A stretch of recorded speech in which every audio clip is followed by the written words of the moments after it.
From Perugia in central Italy, the Ladies European Tour has arrived at its home in England.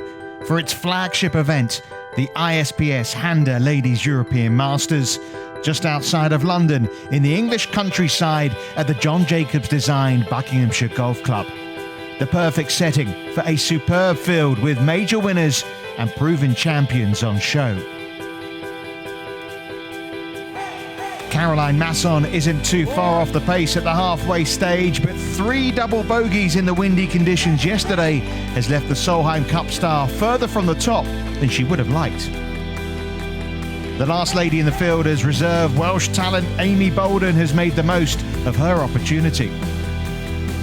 One of 17 French players in the field, Céline Erban, like Bolden, is looking for her LET breakthrough, and this stunning approach at the par 5 ninth gave her the chance to sit alongside Bolden in a tie for second. An eagle 3 that leaves Erban right in the mix. But after an Aussie winner in Curry Webb last year, is it time for her compatriot Sarah Kemp to come to the fore in 2014? With just 1 bogey and 10 birdies so far this week, Kemp has been in rock-solid form, and she opened up a 3-shot lead with 36 holes to play. There's some proven quality in the group at 5 under par. IK Kim is the world's number 24 player. Nasera and Pace, both former number 1 ranked players on the LET the last few seasons. And there's the world number 1 amateur Minjee Lee alongside them. Becky Morgan, the American-based Welsh golfer, just inside the top 10. All these players very much in contention. 4-time winner Rebecca Hudson leading the English Challenge. Hello and a very warm welcome. It's the 3rd round of the ISPS HANDA Ladies European Masters. We're at the Buckinghamshire Golf Club. Hot and sunny conditions from the first 2 rounds have been replaced by overcast skies and the odd shower. 4 rounds, an increased prize fund of €500,000. I'm Richard Kaufman. Alongside me is Lee Goodall. And Lee, will these conditions make any difference, you think, today? They should do, shouldn't they? The story of the first couple of days was the hot weather and the wind, but the rain has arrived. It's looking a little bit more like the kind of British summer we have come to expect, but the wind's dropped, and that's the big difference. And I think we should see some attacking golf this afternoon, and the scores should reflect that. Well, there has been the odd shower, 1 or 2 of them heavy, but it hasn't stopped the odd birdie going in. Let's catch up with some of the play that's been going on earlier this afternoon. The leaders going off at around 1 o'clock. Gladys Nasera. This was after a really good bunker shot, an equally good par putt at the first for the 12-time Ladies European Tour winner. She's had a double bogey at the 7th though, so she's back at 4 under par. What about Soo Yun Ho, 18-year-old Korean-born Aussie, the world number 5 amateur, well, turned in 5 under par for her round. That was her approach shot at the par 4 11th. This for a 7th birdie of the day, and she's jumped from 28th at the start of the day right into contention. Here's an amateur as well. This one, the world number 1 amateur, Minjee Lee, on the dance floor in 2 at the par 5 second. And a birdie. She came home in 32 shots yesterday for a 68. Minjee Lee closing in on the top, as is In Kyung Kim, who made over $1 million in prize money last season in America. This her 3rd at the par 5 second, 499 yards, and a birdie there for Kim, who's also picked up another couple of birdies since then as well. 4 years without a win. Is that wait to come over here at the Buckinghamshire? Bunker trouble for Erban at the first. Really tough little shot there, but she played it as well as she could. Still left her quite a bit of work for her par, starting at 6 under alongside Amy Bolden. Of course, coached by Sevi's brother, Vicente Ballesteros. That really is a boost. She did then go on to play the par 5 second, where, of course, you really are looking to make birdie, and she did. Unfortunately, she followed that with a triple bogey at the 3rd, so despite that step forward, a couple of steps back. And what about the overnight leader? This Sarah Kemp's tee shot at the second. You can see they're shouting 4 left. And there is out of bounds down that left-hand side. She just came short of it and able to chip out. Still left her quite a long way in for her third. But Kemp, I'm sure, relieved that she didn't have to play 3 off the tee. This was her 4th shot after she got greenside with a 3-wood and a solid par. She did drop a shot though at the 4th. Kemp still looking for her first birdie of the day. So this brings us right up to date with how things are right now. It is congested, I can tell you. 27 players within 5 shots of the lead. That lead held jointly by In Kun King and Sarah Kemp. Kemp playing the par 5 9th, the co-leader Kim the par 5 10th. Look at Leanne Pace, 2-time winner last season. Or I should say 3-time winner last season. Pace a couple under for her round, as is Minjee Lee. Nikki Campbell going along well, and Amy Bolden has just picked up a birdie at the 8th after dropping one at the 6th. So the young Welsh girl right there. Round of the day, where you can see it's come from Sue Hyun Oh, the 18-year-old amateur, 6 under for the round. And I can tell you, I'm hearing she's also birdied 17. So she started tied 28th overnight. She's now leapt into a tie for 5th spot. Caroline Masson, after those double bogeys yesterday, well, she's going along nicely too. And Sally Watson, the Ladies European Tour's leading rookie, also picking up 1 stroke on her front 9 to sit in that top 10 at 5 under. Lee, it's all up for grabs, isn't it? I mentioned there, almost 30 players within 5 of the lead. It is, and one player we haven't mentioned is Carrie Webb, the defending champion. 73 and 70 for the Australian world number 7 on the opening couple of days, and she's only 1 under, so she picks up a few shots over her closing 6 holes today. She could still feature 2. Birdies at 4 and 7 for Leanne Pace, looking to add another here at 10. She felt her game was in really good shape. She's been playing in America this season, but she hasn't been getting the results she would want. But here she is, just 1 shot off the lead. And the reason why it's so congested, of course, is that this young lady hasn't been able to take the steps forward she would like. But if you're going to birdie a hole, this is ranked one of the easiest on the course, the par 5 9th. It is. It's certainly an opportunity for all the leaders this 9th. It's, you just saw just to the left of the shot, that's got a giant oak tree just down the right-hand side of the fairway. But certainly if you're up there on the leaderboard and you're not walking off this green with a birdie, then you're probably a little bit disappointed. Yeah, seen some good scoring already today from the early starters. Michaela Palmlid has shot a round of 67. The pins today are fairly accessible.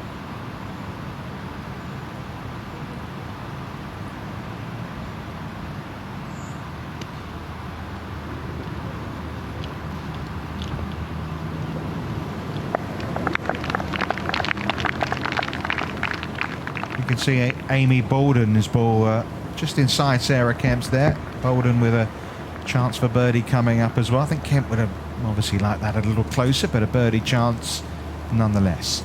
Yeah, 68 yesterday from Kemp. Made the most of the calmer conditions in the morning. It was blowing a gale in the afternoon yesterday. Nikki Campbell's been in excellent form, hasn't she? And she showed a liking for this course last year. Shot 68, 67 over the weekend. Lost in a 3-way playoff in Holland in her last outing on the LET. Just taking a glance at the leaderboard, Richard, the Aussies are dominating it, aren't they? There's Kemp up there, Minjee Lee, Oh, Nikki Campbell, Sarah Jane Smith, of course, Carrie Webb as well. We expect a little better from her over the next day and a half or so. Now, you can't rule out Carrie Webb just yet. She's back at 1 under par, but it'll be at 7 shots off the lead, but she is capable of those low numbers. But I think she's got a case of a cold putter right now, Carrie Webb. I mean, the key to building good scores, which Sarah Kemp's been able to do, is keep the bogeys off your car, keep the big numbers away, and just 2 bogeys all week so far for Kemp. Yeah, that was particularly impressive in terms of her opening 2 days, because it has been tricky in the wind, but just the one bogey on the card on Thursday and Friday for Kemp. Vicky Lang at the par 3 12th, playing 150 yards today, and she's played at about 147, hasn't she? Excellent tee shot right at it from the Scot.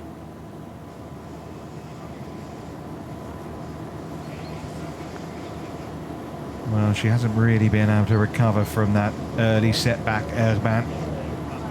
That triple bogey at the third. All pars since then. Yeah, one of the joint leaders after play on Thursday, wasn't she? It's never won on the Ladies European Tour. I think that's a relevant point with Kemp as well, yet to win on the LET or the LPGA. So a new adventure for Sarah Kemp this weekend. Be interesting to see how she deals with that, particularly with some big names around her on the leaderboard, players who are accustomed to getting their hands on trophies on both tours. What a round of golf it's been from Soo Hyun-oh. And here she is at the closing hole. It's playing 170 yards to the flag today. Pin on the back portion of this green. And she has been going absolutely birdie mad, hasn't she? Yeah, looking good for the lowest round of the week at the moment, if everything goes to plan. Yeah, 9 birdies so far. I would have thought this one will be directed right at the flag.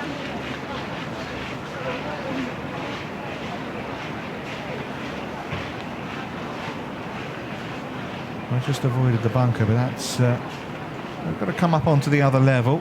Plenty of green to work with, and the way she's putting today, you still fancy her chances to Don't rule it out. Yeah, Kemp, come on, first birdie of the day. No.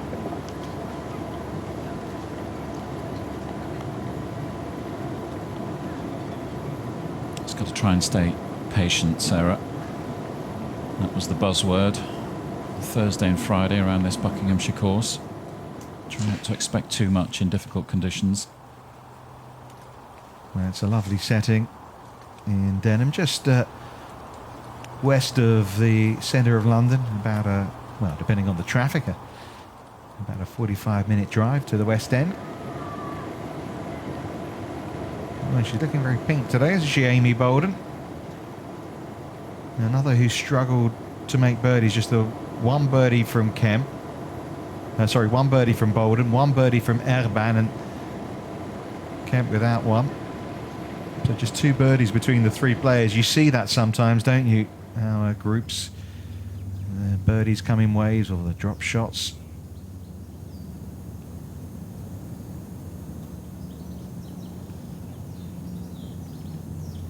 Great opening round of 69 for Vicky Lang on Thursday, 72 yesterday, going along nicely. Still inside the top 10. That's looking good. Oh yes, judged to perfection. So she's up to 6 under now. Co-leader In Kyung Kim. Straight down par 411. You can see the green down there. You can see there's some really long grass left and right, but they're pretty wide fairways.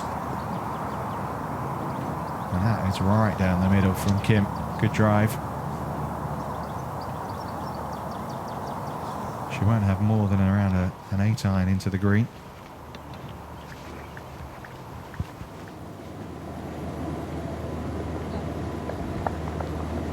Well, I suppose a disappointing front 9 from Kemp, but she still is co-leader. Yeah, plays the front 9 in 1 over, just that one bogey on the 4th. As you say, Richard, still up there though.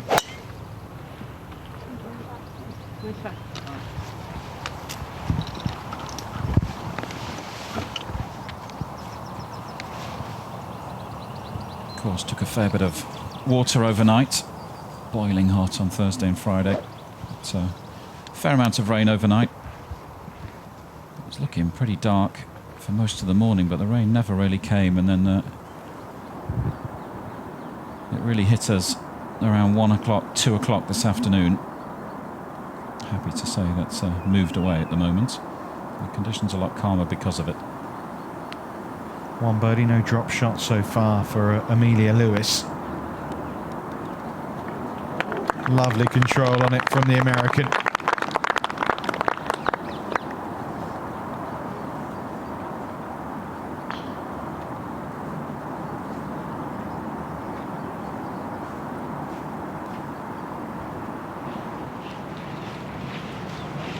Well, here's our star player.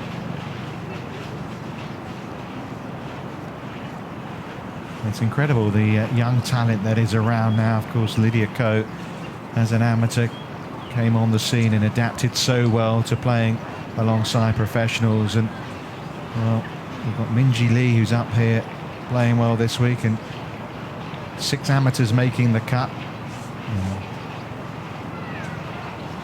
With 9 birdies on the card already in this round. Sukino has put herself really into contention to win here now this week.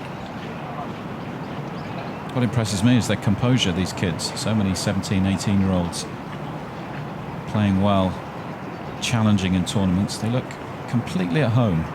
I suppose they're veterans compared to someone like Lucy Lee, who played the US Open last month at the age of 11. Look at that control. That's a stunning shot. Well, that's a good point. Age 12 was the youngest ever player to qualify for the Women's Australian Open. So when you think of it like that, she's been doing this for the best part of 5 or 6 years. There's a proven winner on the Ladies European Tour, Nocera.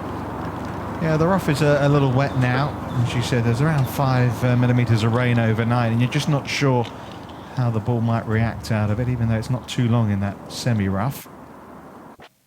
Well done, Sally Watson. Second birdie of the day.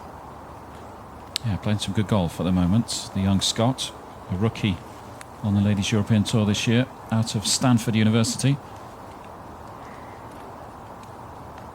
Played well in Slovakia a couple of weeks ago. Challenged there. You saw her dad there, Graham, on the bag. Look a little alike, don't they?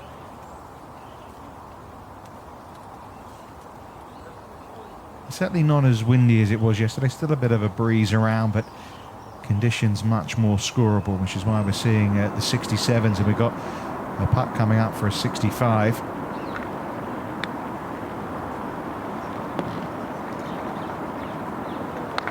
Yeah, and I think that helps the better players, doesn't it? The favourites, the players we expected to see towards the top of the leaderboard come Saturday night. They've got the conditions they wanted today. Par 5 10th. There is water down the right-hand side, and the fact that Sarah Kemp is getting ready to take a drop suggests she has found the Agua at number 10. Yeah, and that'll be another blow for Sarah, having failed to make birdie on 9. In bother again on the 10th.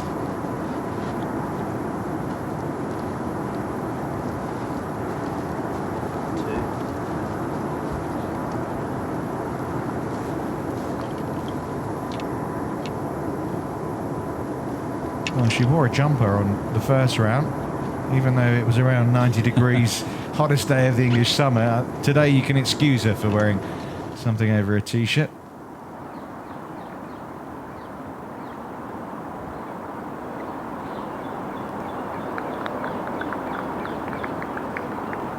Just didn't start it high enough, Nocera. A little bit of work left for par.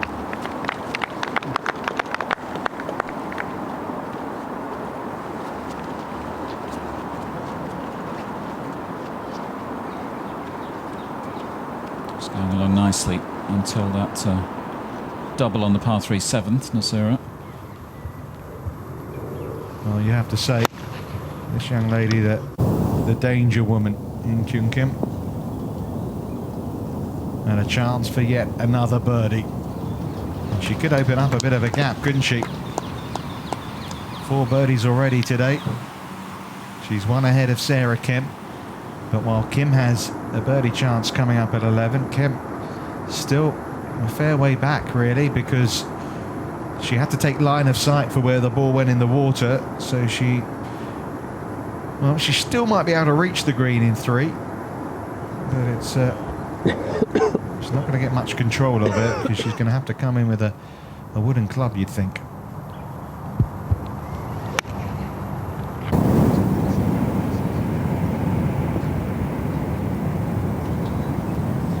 Pace, another of those players accustomed to winning on the Ladies European Tour, that's made a move today, just a couple off the lead. Former Order of Merit winner back in 2010. Oh, Minjee Lee, we shouldn't be surprised, should we? Look what she did at the US Open just a few weeks ago. Right up there, and she's up there again. 1 shot behind, tied for second. It's great seeing these young players performing so well. Yeah, another 18-year-old Minjee Lee. Yeah, and we got Aria Junatagan, who's playing quite well here this week as well. Another 18-year-old. She's 5 under for the day, 4 under for the tournament. Not out of it. I'm feeling very old this afternoon. I always feel old.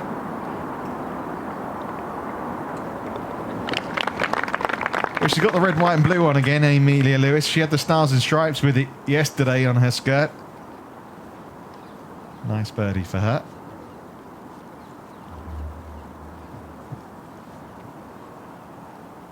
I think this is going to be really well set up for the final round, Lee. We have got a number of players there contending. The only thing really, though, in terms of the chasing pack now is that it's Sarah Kemp, and with all respect to her, but never won before in any of the tours around the world. It's In Kyung Kim now who's leading the way, and she knows how to get the job done, albeit she hasn't done it for a few years now. Oh, Gladys. Another drop shot. Yeah, but coming at the 10th as well. You know, this is a hole you really look to make. Yeah, I think going back to that point about Sarah Kemp, that was the question mark at the start of today, wasn't it? A very healthy 3-shot lead going into the 3rd round, but some big names around her, and we all wondered which of those would start to challenge Sarah. Just struggling to get going today, Kemp.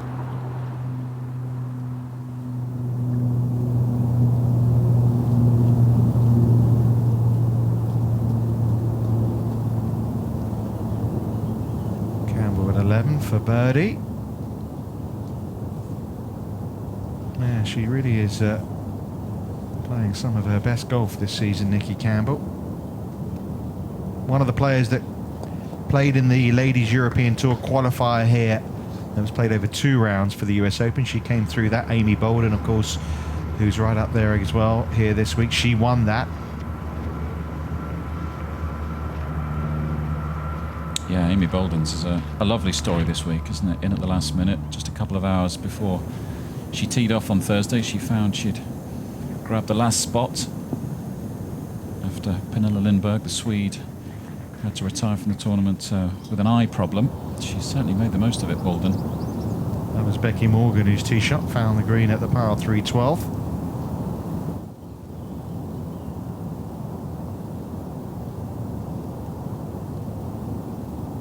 Well, they literally have the leader in their sights, don't they, Campbell and Pace? And they'll know what's going on here. Pace, the Order of Merit winner last season, of course, a couple of titles. A bit of a drought between 2010, when she had that fantastic year when she won 5 titles, and had to wait 3 years before the next came along. Oh, would you believe it? It's a superb 66 nonetheless, but what a disappointing end for Sujuno. 9 birdies on the card, but 3 bogeys as well. That'll leave a little bit of a bitter taste. But our leader goes from strength to strength. In Kyung Kim hits double digits, 10 under par now. 5 unblemished birdies.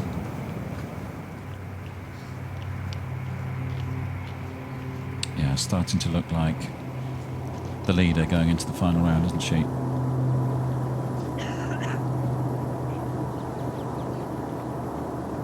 Yeah, but it's a very interesting finish to this golf course. You've got some of the toughest holes in the fact that if you look at the hardest holes on the course, 13, 16, 18's not an easy one either. Then you've got 17, which is a wonderful risk-reward hole. 15 is up there with one of the easiest. So there's 14 has played the easiest hole on the course this week. So you've got a lot of holes on the back nine that can offer up a lot of birdies, but also can trip you up as well. But the way In Kyung Kim's playing right now, you can really only see her going onwards from here and picking up some more birdies. Yeah, absolutely. Already played 3 here as Sarah Kemp. In danger of dropping another shot. Yeah, needs to steady the ship, Sarah, doesn't she? Always going to be an important couple of holes for her, the 9th and the 10th. Not going according to plan so far for the 28-year-old from Sydney.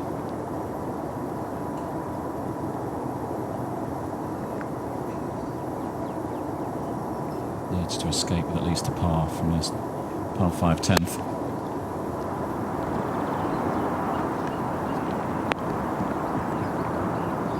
She's given herself the chance at least. Yeah, that'll do.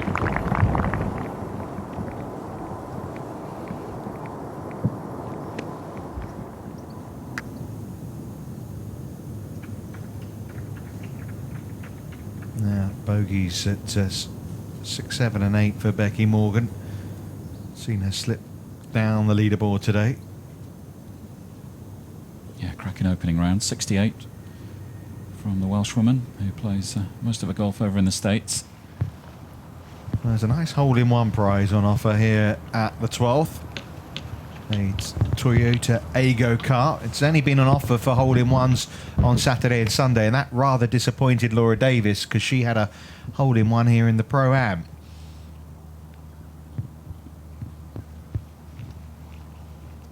.181 yards. That's par 3 12.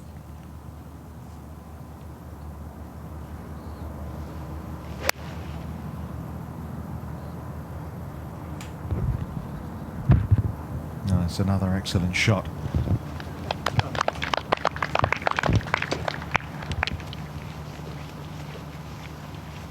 Four birdies in her last 6 holes. In Kyung Kim flying high, isn't she? The world-ranked number 24 player, the second highest ranked player in the field here this week, has a 2-shot lead over Minjee Lee, the 18-year-old world number 1 amateur, and Sarah Kemp, who though is struggling to make par at the par 5 10th. Lots of players in contention. Couple of Scots in there, Vicky Lang and Sally Watson. Amy Bolden still ticking along nicely, level par for the day, but it's Kim by 2.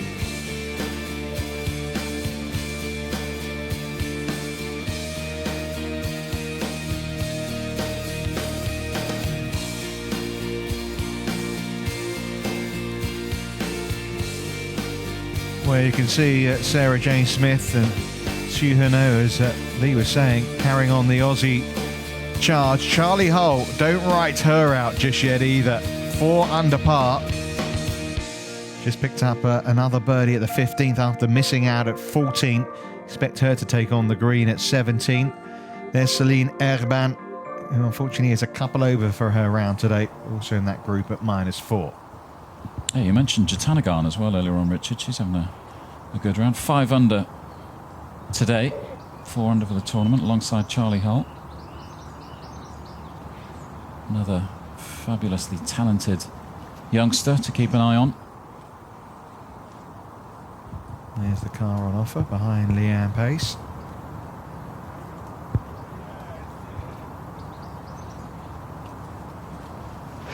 Six iron for the South African.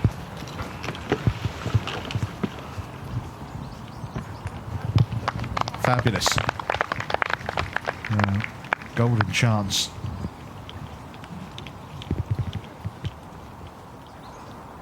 She looks pretty happy with it. Rightly so. Winner in Turkey and in Spain on the Ladies European Tour last season, Leanne. Well, it's getting to be a kind of niggly kind of day. You really feel like Sarah Kemp could do with this one. just hasn't been able to get anything going with the putter. This one, though, to try and save par. You can see it's we're getting one of those showers once again here, just outside of London. I suppose the Aussies and many of the foreigners who come here were expecting this kind of weather, not the weather we had the first couple of days. Yeah, it just took 48 hours to arrive, didn't it? Oh, it was a good part. Yeah, you're right, though. It does seem to be turning into one of those days for Sarah. There's still time for her to put it right, but I think you used that word, patience. It's really hard, isn't it, when you're 2 over for the day, you can't find a birdie, you're looking for that first win. She's had a couple of seconds before. And you started the day with a 3-shot lead, so that's got to be in the back of your mind as well. Well, yeah, now she's 3 shots behind the leader after being 3 in front.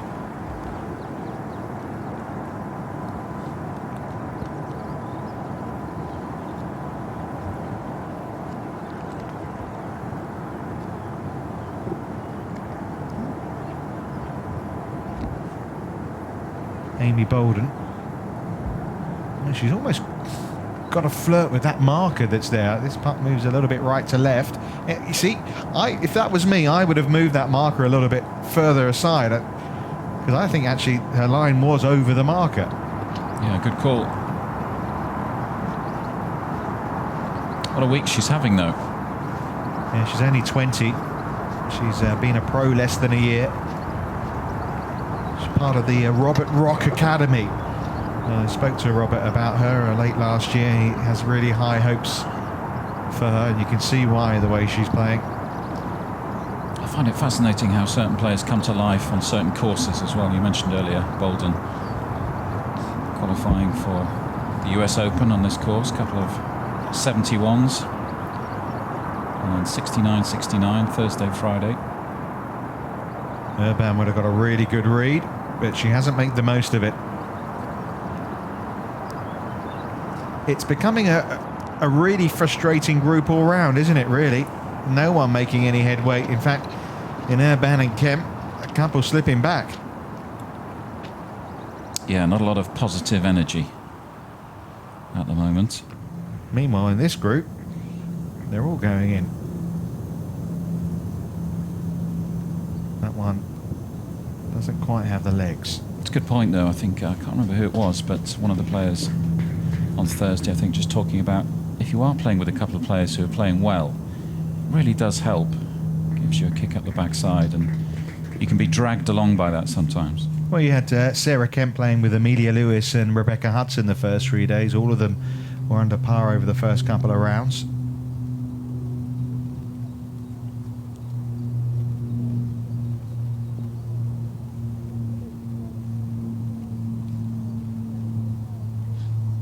Good idea of how the conditions have calmed down by that flag, motionless. Well, can she bag another? This for a 5th birdie in 7 holes for In Kyung Kim.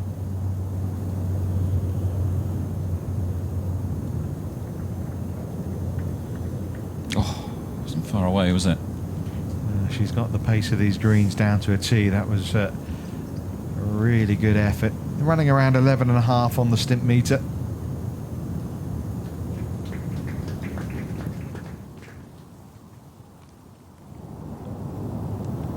I love watching exciting talent like this. Minjee Lee, you know, when she does turn pro, she's going to rack up the cash, isn't she? Yeah, a very good start to the season.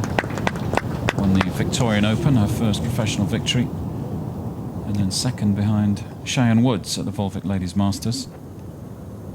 Yeah, when she won the one in Victoria by 6 shots, of course she can't win the first prize. Vicky Lang was the player that said, "Okay, I'll have the pot of gold, thank you." Not bad to come second and win the first prize. I wonder if she bought her a drink. I was just starting to think, is she old enough to drink? But she is just about, yeah. Yeah, must make you feel for pace. Well done. Not in the context of if she missed it, she'd be out of it, but just she's had a few opportunities go the by. But 3rd birdie of the day. She's not had a drop shot. Of course, 5 birdies from In Kyung Kim today. She's not had a drop shot either. And Nikki Campbell's only had 1 bogey on her card. That really is an excellent group who are going so well.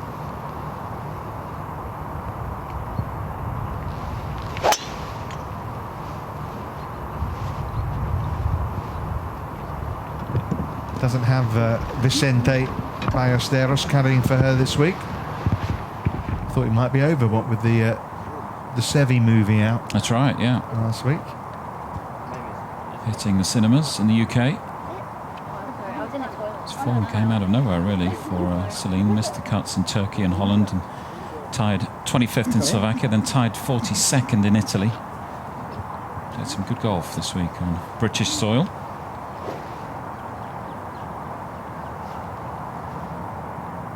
Is she winning the prize for most striking outfit this afternoon? Yeah, although it doesn't quite match the driver head. I thought she might have got something... That's harsh. Well, at least the driver head matches the tee. There's a lot of pink going on. Yeah, who does she think she is? Paula Creamer?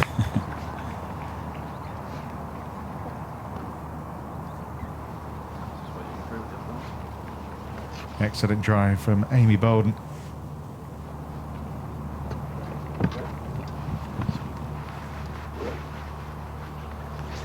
Tied for 11th at the moment. Yeah, but it's so congested, isn't it? Although Kim's little birdie run has separated the fielder a little bit now.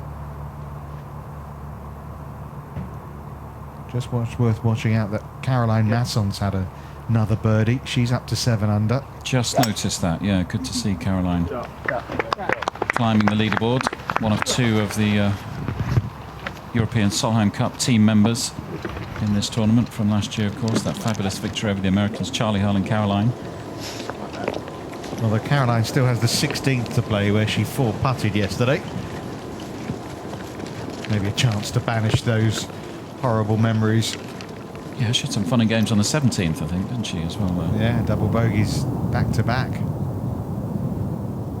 Minjee Lee for birdie.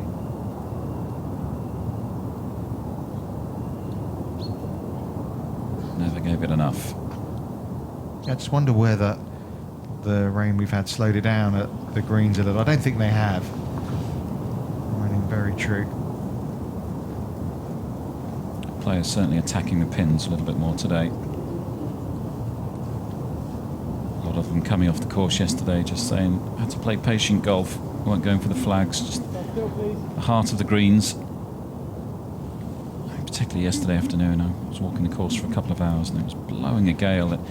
There are exposed sections of this golf course. It's quite open in areas.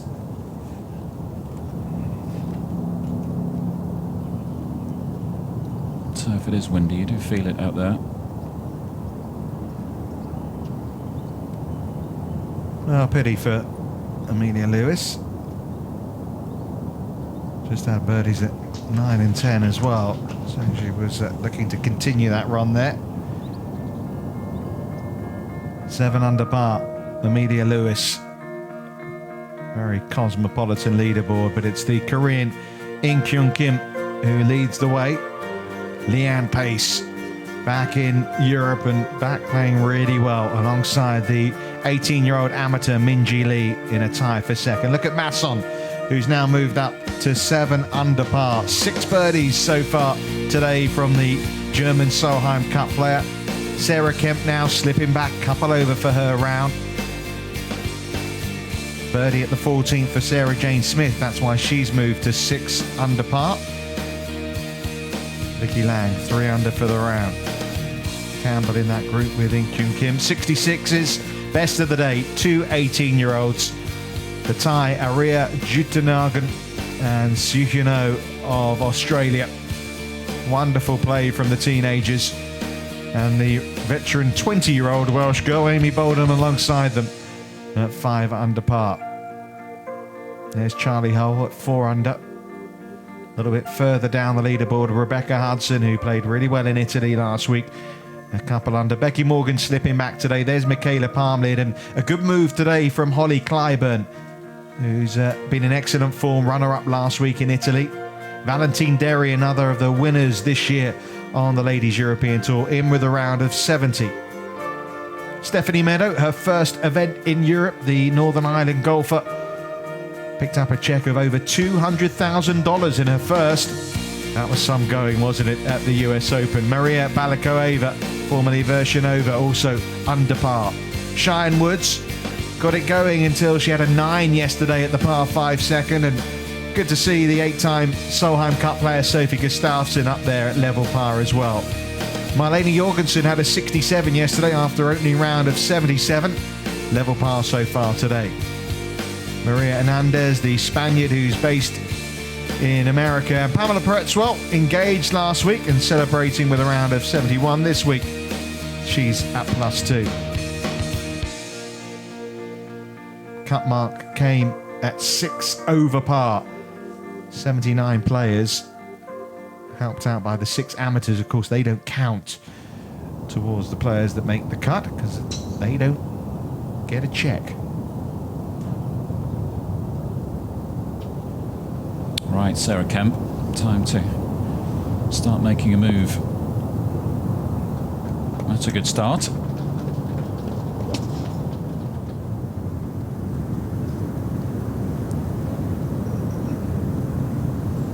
Minjee Lee at the par 3 12th. Yeah, it's a good flag to get at, isn't it? Front right. Just avoided the long grass, did Nikki Campbell. Look at that, she's got a lovely lie. A step further to the right, she would have been dead and buried.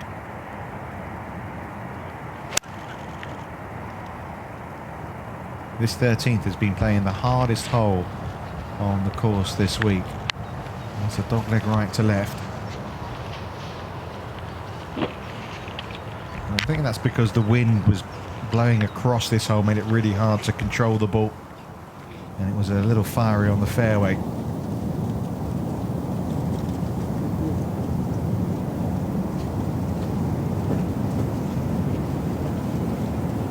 Back to the final group. Amy Bolden playing up onto the 11th green.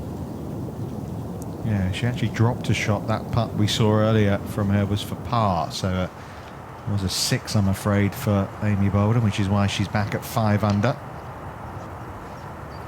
Denham Village, just beyond those trees and bushes. Beautiful part of the world, not too far away from Gerrard's Cross. If you're familiar with that, it's hard to believe we're only a few miles from the M40, M25 and Heathrow Airport. It has a really rural feel, this Buckinghamshire golf course. Fabulous setting for this flagship event on the LET.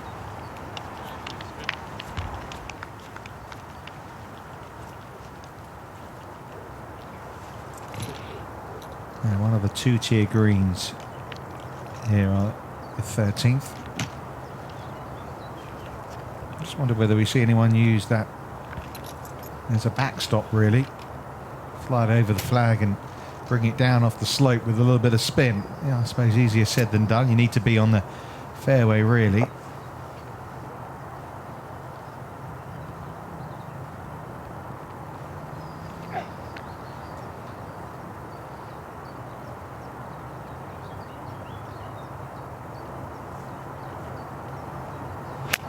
Just not able to get that control from that kind of light in Kyung Kim. Well, this could work out very nice. Needed one more skip forward, didn't it?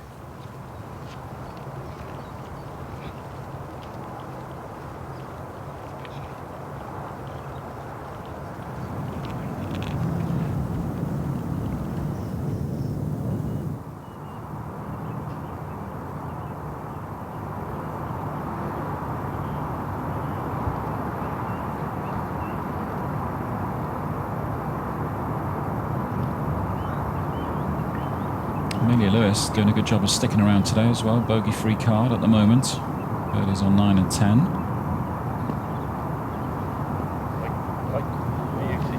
Get in. Oh, what a shot.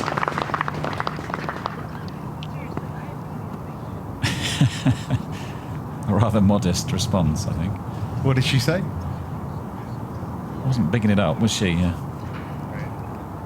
Almost looked as if she was slightly embarrassed with the outcome.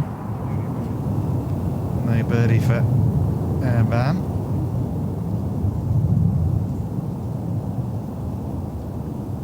She's not dead either for par yet. That's trickled by a few feet, hasn't it? Sarah Kemp eyeing up what she's got left. It'll be Bolden to putt next for birdie, looking to bounce back. Her dad's Simon out there watching.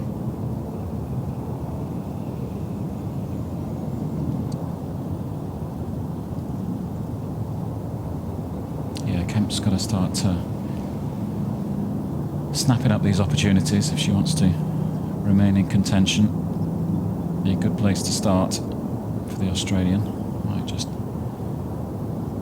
kick-start a run for her, you never know. Bolden first.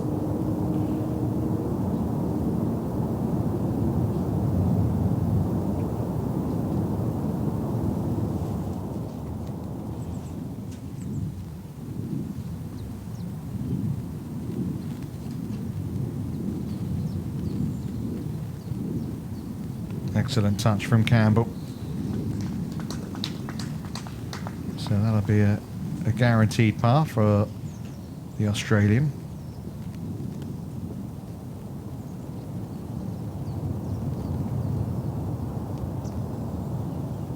Yeah, it was always, well, I don't know about you, Lee, I looked at the leaderboard overnight and I saw those players at 5 under, the likes of Leanne Pace, Seung Kim, Minjee Lee.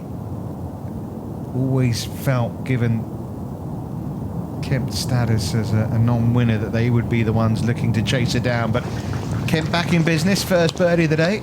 Yeah, I think that's the key point there, Richard, isn't it? That the fact that she's never won before, and we got one. All those players just below her on the leaderboard have the habit of winning, particularly Carrie Webb. I'm expecting a little bit more from her today.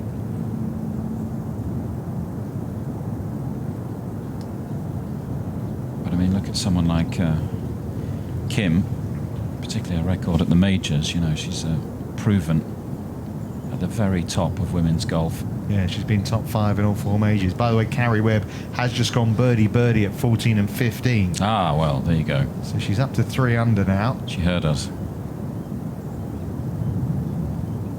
Yeah, Webb, of course, the highest ranked player in the field, world number 7. And of course, worth mentioning that all these players will have one eye on events next week. Of course, it's a busy period in the calendar, on the LET as well. But of course, we've got a major around the corner, the Ricoh Women's British Open. And importantly, for players like Amy Bolden, there are 3 places available in the Women's British Open for the top 3 players not already qualified. Bolden's among those, and she at the moment is right up there in that race. Of course, Kim is already qualified and exempt for the Women's British Open. Yes, a decent birdie chance. Oh. Did she think she'd missed it? What a response. I think she thought she hadn't made it. Fabulous. Almost embarrassed. Well, what a round she's putting together. She's now 6 under for the day, 11 under par for the tournament, and 3 shots clear of the field. Holing out for fun at the moment. Even when you think you've missed them, you make them. Yeah, sometimes you see players walking after the ball, you know, thinking, oh, I've made that a few feet from the hole. But she wasn't happy with that putt at all, was she? No, it's a funny reaction, isn't it? It's just one of those days, isn't it, for IK?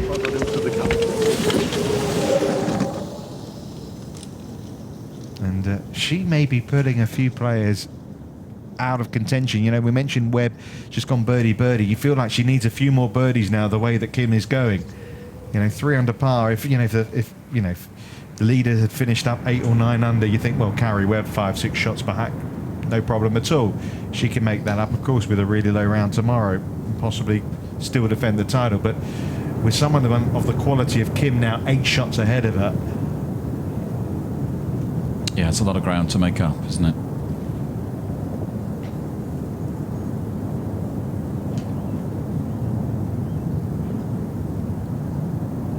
Now, where's that one gone? I fear probably in the bunker, but Didn't see it land.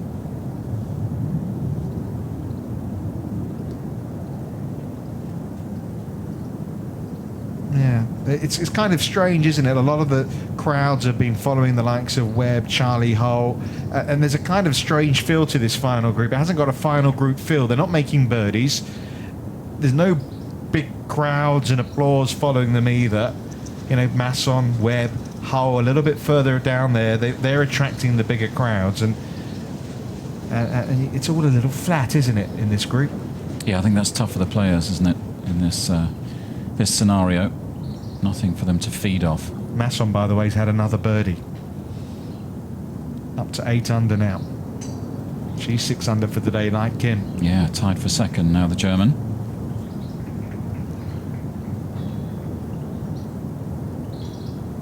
It really is. The cream is rising to the top here, and no disrespect to the players we're watching right now, but we've got Kim, Masson, Pace, Minjee Lee, of course, the world #1 amateur. They're all up there in the top 5 now.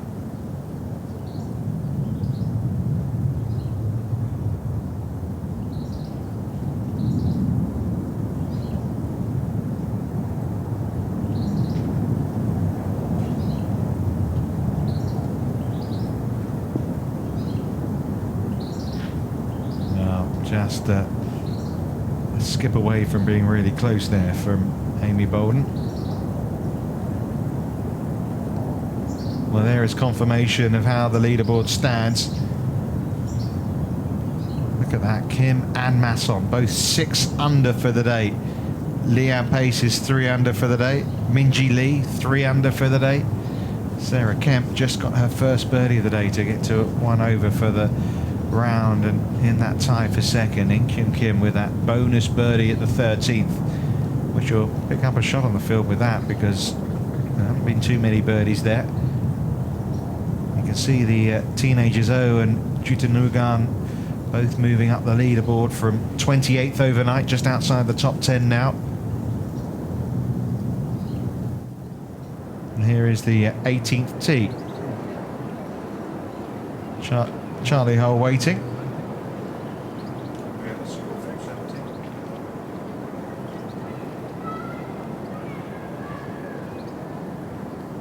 Just a par at 17 for Charlie. 4 under. I think she'd have been hoping for a little lower today. Rounds of 70 and 74. It's going to be her best round of the week, although she did double bogey this hole yesterday, the par 3 18th.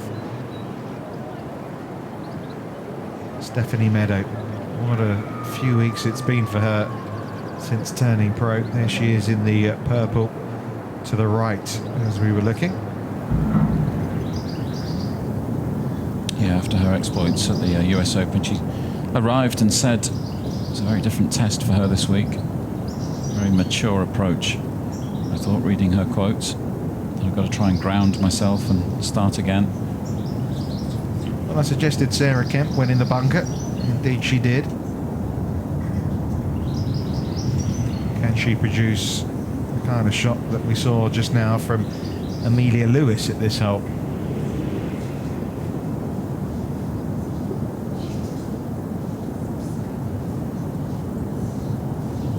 I was watching her practice a lot of shots from the sand before she went out today. See if she can put that practice to good use.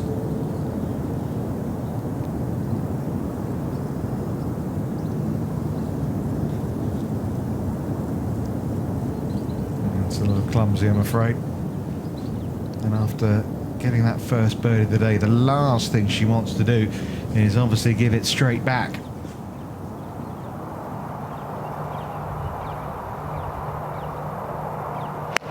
You can see ball slightly above her feet here for Minjee Lee, but hasn't she played that well? That is an absolute stunner.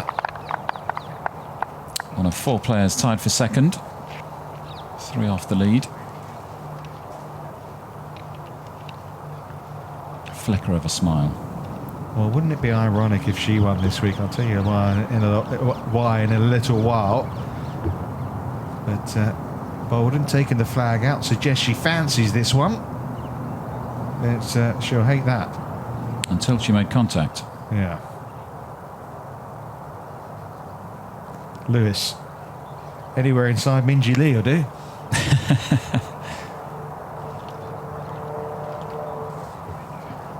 Well, not too far away.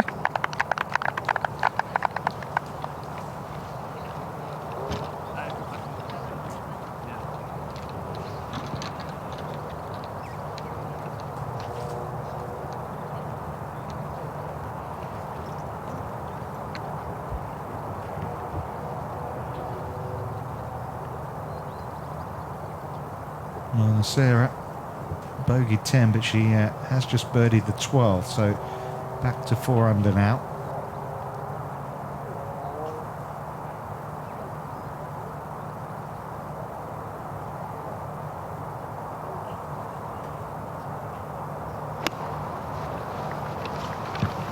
Sorry. Incredibly consistent career Nasira's had when you look back over the years. Of course, she's won the Order of Merit 2008, but she finished in the top 4 of the Order of Merit for 4 successive years, the Frenchwoman, between 2005 and 2008. Still winning on the tour. A couple of titles last year, of course, Slovakia and China. Still enjoying herself.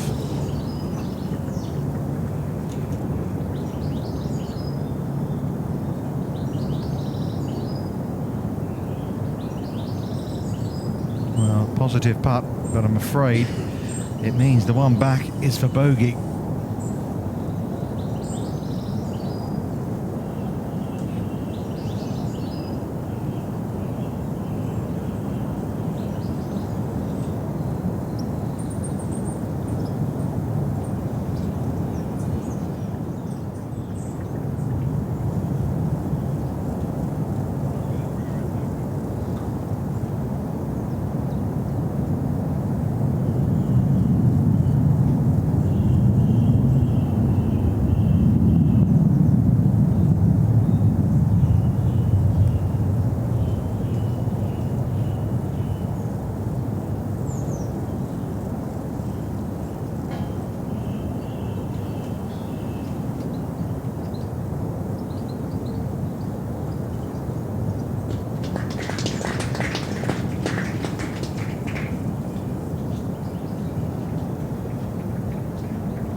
So this for bogey now for Kemp. One step forward, a couple steps back.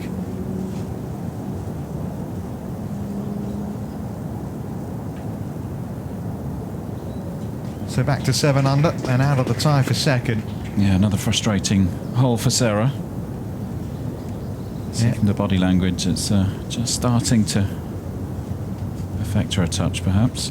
Well, she had 1 bogey over 36 holes. She's had 3 already today. And here's the lady they're chasing down now. And being the fact that she's at the par 5 14th, you'd fancy her to make some further strides.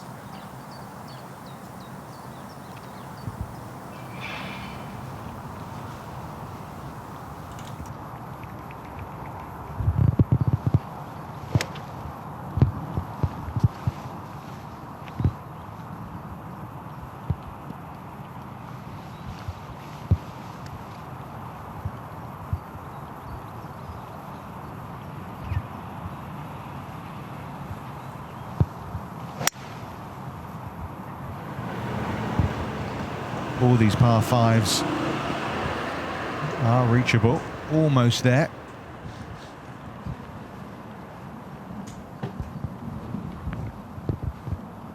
You fancy her to get up and down for a chance to make birdie number 7 of the day. It's been a wonderful round of golf from In Kyung Kim, but she's not alone. Guess what? Caroline Masson's just had another birdie, 4 in a row. Ironically, at the 16th, she single-putted the green. She 4-putted yesterday. She's up to 9 under par, 2 shots behind. So the Solheim Cup start right on the toes of the Korean leader, Leanne Pace, and the world number 1 amateur Minjee Lee. Just a further stroke back. Sarah Kemp now slipping back to 7 under again. And it's nicely poised, isn't it? Day 3 of the ISPS HANDA Ladies European Masters.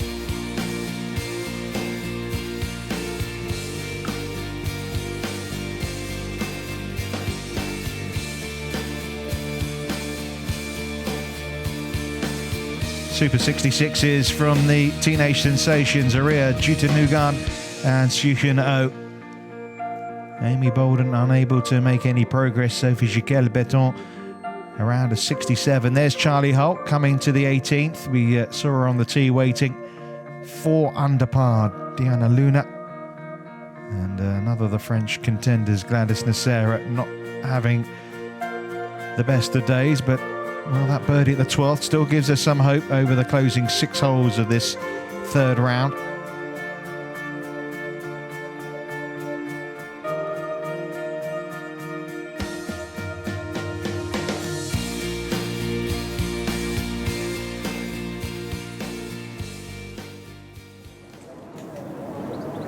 So Lee has stepped out of the commentary box. Time to say a very good afternoon to, well, I should say the latest winner on the Ladies European Tour. Hello to Florentina Park as we watch Charlie Hull at her closing hole. Hi, Richard. Yeah, congratulations, first of all, on your win. How was it today out there? Well, I played this morning and I think we had, I must say, in the worst of the conditions, we had a very strong wind this morning and several showers, and it seems to have calmed down right now and the sun is shining. Minjee Lee just tapping in for her par at the 13th. Sorry, her birdie, I should say, at the 13th, wasn't it? She played that stunning shot in there. So she's up to 9 under par.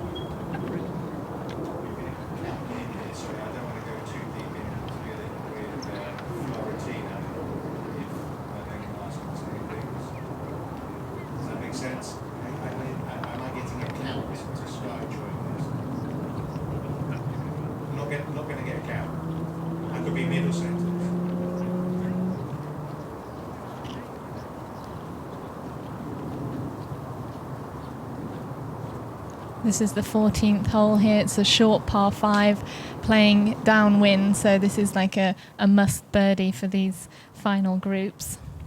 Yeah, we were talking about it. We got Nikki Campbell here playing with In Kyung Kim and Leanne Pace, and they're all playing really well. The final group, it's all flat. There aren't really big crowds following them because they're all watching Charlie Hull and Caroline Masson ahead. Does it get like that? Does it become difficult sometimes when nothing's happening and you get carried along when everyone else is making a birdie? Well, I mean, usually it's nice if you're in the last group and there's lots of people watching you, and you know, you kind of get lifted as well, and especially you can feed off each other if you're doing really well.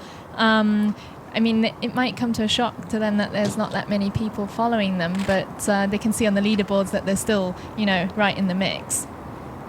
Well, this group is the one that's produced the fireworks, though. That putt there at 13 for Amelia Lewis was a birdie 3. So she's up to 8 under par now.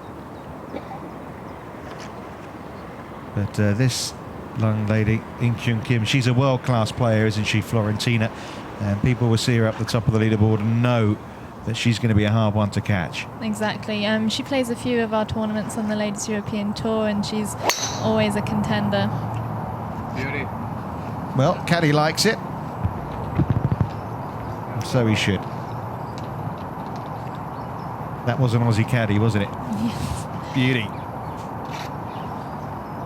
Yeah, I don't know how much you know about Minjee Lee, but whenever she steps it up with you pros, she's there or thereabouts, isn't she? Yeah, I mean, she's doing excellent. She's so young and she keeps on performing so well when she's playing a professional event, and it's not easy.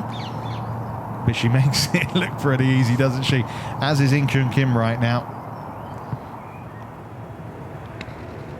The pin is just over the slope here. She needs to pitch it on there, and that's a fantastic shot.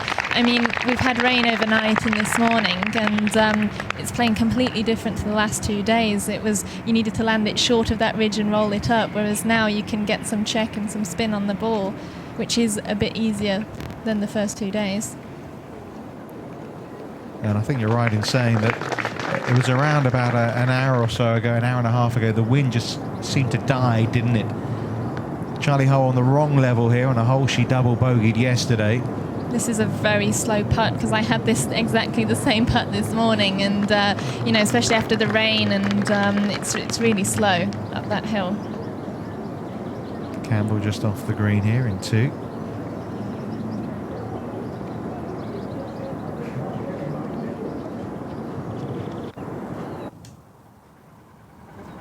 Nice chip and run there, because we'll be needing those next week at the British Open. You don't see players often using that shot, but I would say, you know, it's one of the easier shots, especially when you're going up a different level. That was really well played. Well, you can get some really horrible lies in this long grass, and looks like Celine Airban had one as well. She just chopped it out, but she's gone. Well, she's gone sideways there. Yeah. You shouldn't really be getting in there. The fairways are pretty wide. And no, I mean, the 13th hole I would say is probably one of the toughest driving holes because it's a dogleg left, and I mean, now we can see that there's actually no wind, but usually there is a cross wind from left to right, and it's a dogleg left, which isn't, you know, your favourite wind, but it is a blind tee shot. Well, Sarah Kemp's found the fairway at that 13th. Overnight leader by 3 shots, now trailing by 4.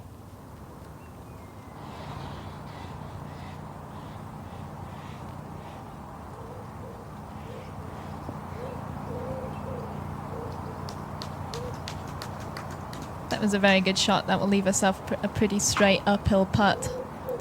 Good chance for birdie there. Well, this is an eagle putt for Leanne Pace, albeit I think she'll take 2 from here. Exactly. It's quite slow up that hill. That was a fantastic putt, because I mean, some players would prefer to chip that when it's just rained. She's obviously opted to putt. It depends how you feel that day. Well, given a name, she should get the pace right, shouldn't she, really? Exactly. Sorry about that, Florentina. They won't get any better either. Leanne has a new caddy now. She's been playing a few tournaments in the States. She's come back for this one in the Open. Well, Europe's Pink Panther, isn't she, Amy Bolden, giving her outfit today?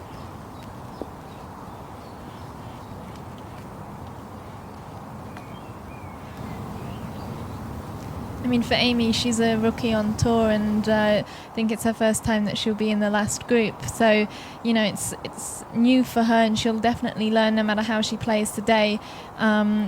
She'll learn from it, and next time she'll do a lot better and be able to deal with the situation, because it's very nerve-wracking when you're in the last group in one of our biggest tournaments of the year. This for birdie number 7 of the round for In Kyung Kim.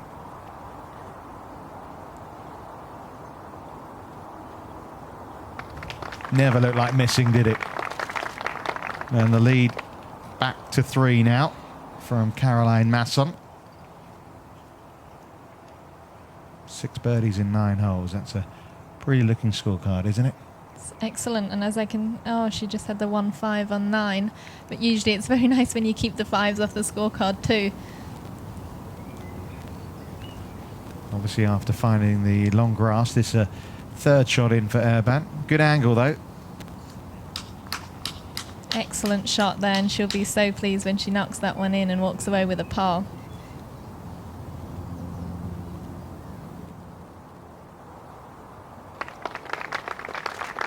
So, another birdie in this group, and you'd expect Leanne Pace to make it 3 out of 3 at this 14th. They are going great guns, Kim, Campbell and Pace.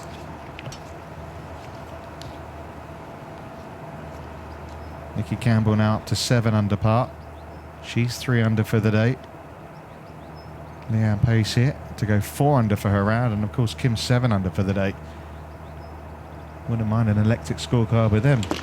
Yeah, but this is important for Leanne now. She wants to be in the last group tomorrow, so she can keep an eye on Kim. You know, if she's leading by a few shots, you do prefer to play with her to see what's happening. and she's obviously tied second at the moment, but she'll want to get out of that pack to make sure she's in the final group tomorrow.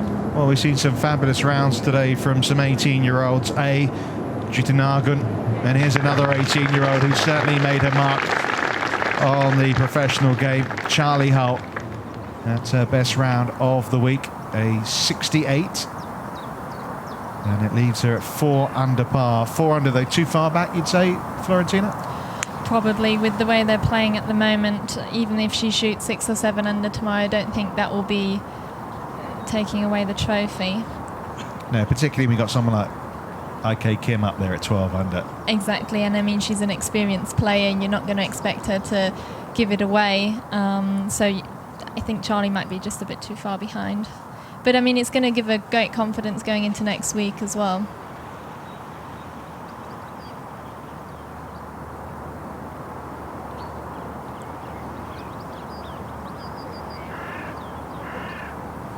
Well, she had a 5-year gap after winning 5 times on tour. And Sarah last year back in the winning circle, and she needs just something to set this round on fire. Yesterday that would have hit the front, run through all the way up to the flag, wouldn't it? Today, though, with the rain that we had overnight and this afternoon, things are a lot softer. I mean, the course is playing slightly longer as well now. If the wind has dropped, you don't have the advantage anymore of a downwind hole, but you can definitely control it more, and I would say it is slightly easier today than it was the last 2 days. Florentina, I've got to ask you about last week, now the Italian Open champion. How good was it to get back in the winner's circle yourself? I mean, it was fantastic. It was my 100th tournament as a professional. I had my mother carrying my bag, and the way I made an albatross on the 14th hole, which at the end of it made me win by 1 shot. So it was incredible. Yeah, absolutely fantastic. Yeah, especially not having won for 4 years, which is a very long time. And so we're talking about that really. Sorry, Tuna. I'm going to come back to your win as well. But In Kyung Kim, you know, she's a great player. You know, when you won 4 years ago, you probably would have expected to win again. And her 4th title came 4 years ago. She hasn't won since then. How hard is it mentally then to cross that line again when you've had this little barren run? Well, it depends if you've had chances since then. I mean, I've not really had that many. Whereas she did. I mean, Kraft Nabisco, she missed the tiddler, didn't she? Exactly. I mean, do you know what? Everyone's missed a putt like that, and she's just going to have to deal with it, and hopefully she's leading by a few shots, so hopefully tomorrow, if she continues the way she's playing, that she'll have a few shots gap. I know you say everyone misses a putt like that, but not everyone misses like one like that to win a major, do they? No, they don't. But she said, you know, she marked the ball, she read the putt, she did everything she could, and she, you know, it missed. There's nothing you can do about that, and she lost in the playoff, I believe. Was it correct? Yeah, she did lose in the playoff, yeah, to Sung Young Yu. But here she is, striding on, playing some wonderful golf, and I don't think the birdies are over yet for In Kyung Kim, the 26-year-old Korean, playing some fabulous golf. The cream certainly rising to the top. Kim by 3.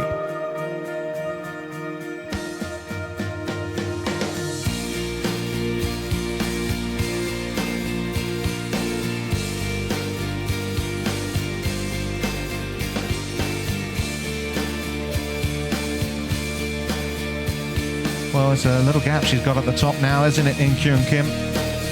With 7 under for the day, along with Caroline Masson, who one would suspect has tried to go for the flag at 17, the drivable par 4. Leanne Pace and Minji Lee keeping right up there. Lee, of course, now coming to the par 5 14th. Nikki Campbell playing in that group with Kim and Pace, and she's not out of things either after coming close just a month ago or so in Holland at the Deloitte Ladies Open. A couple of Scots there. Sally Watson, this year's leading rookie, did get it to 7 under, but she dropped a shot at 12. Vicky Lang with 5 birdies on the card today, also inside that top 10.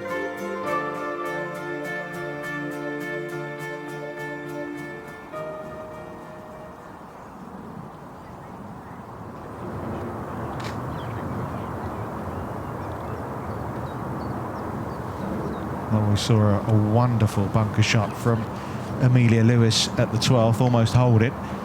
This one a little tougher though, because it's one of those from a fair distance. Exactly. I mean, it all depends on the line. She seems quite near the lip, so she'll be on an uphill, which will be quite nice to get it high in the air and land it on top of that ridge. The sand's going to be quite compact as well now after the shower, so it's going to be slightly different to the last few days. But as you've said, she had a great bunker shot earlier. That was heavy. You could see as soon as she hit that, there was all that sand coming up. The sand a little wetter now as well than it was over the first couple of days. So there is a tendency it could plug a little. Exactly. I mean, she was hitting in was it fairway wood or long iron, so that wouldn't really tend to plug. But especially if you're coming in with a mid to short iron, they'll.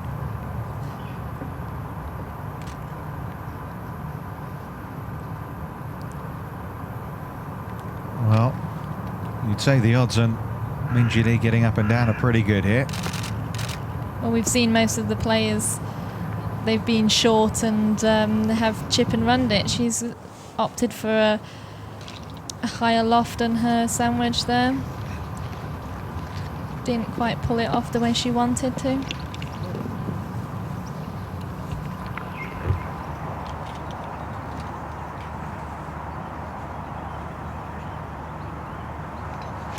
Short par 4, 15th.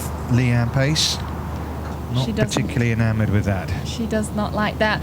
You can't see right now on TV, but that's a huge slope right there, and you need to carry it all the way.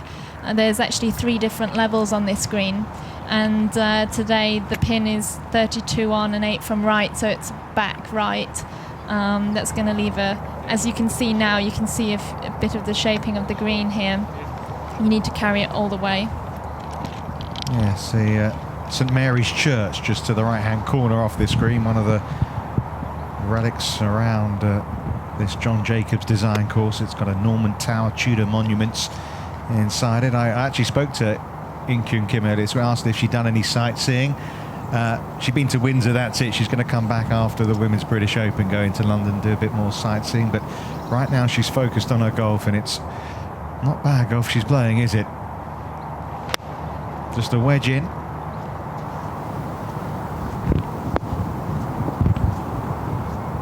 That's a great shot. She used the slope on the left to feed it in, and she's left herself a great birdie opportunity there. Well, I remember watching her win the Dubai Ladies Masters back in 2009, and sometimes she's just one of those players when she's got the putter in her hand, she just doesn't look like missing. And I find it incredible, given her talent, that she hasn't won for 4 years.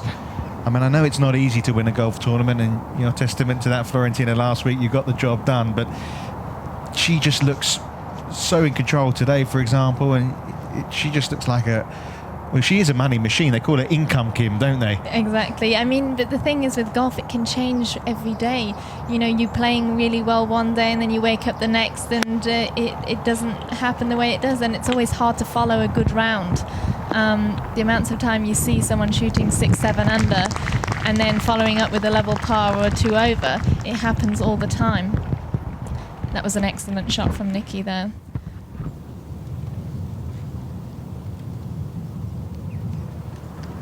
Yeah, Nikki's had a couple of wins in Japan. She's played most of her career out there, hasn't she? Came to Europe the last few years.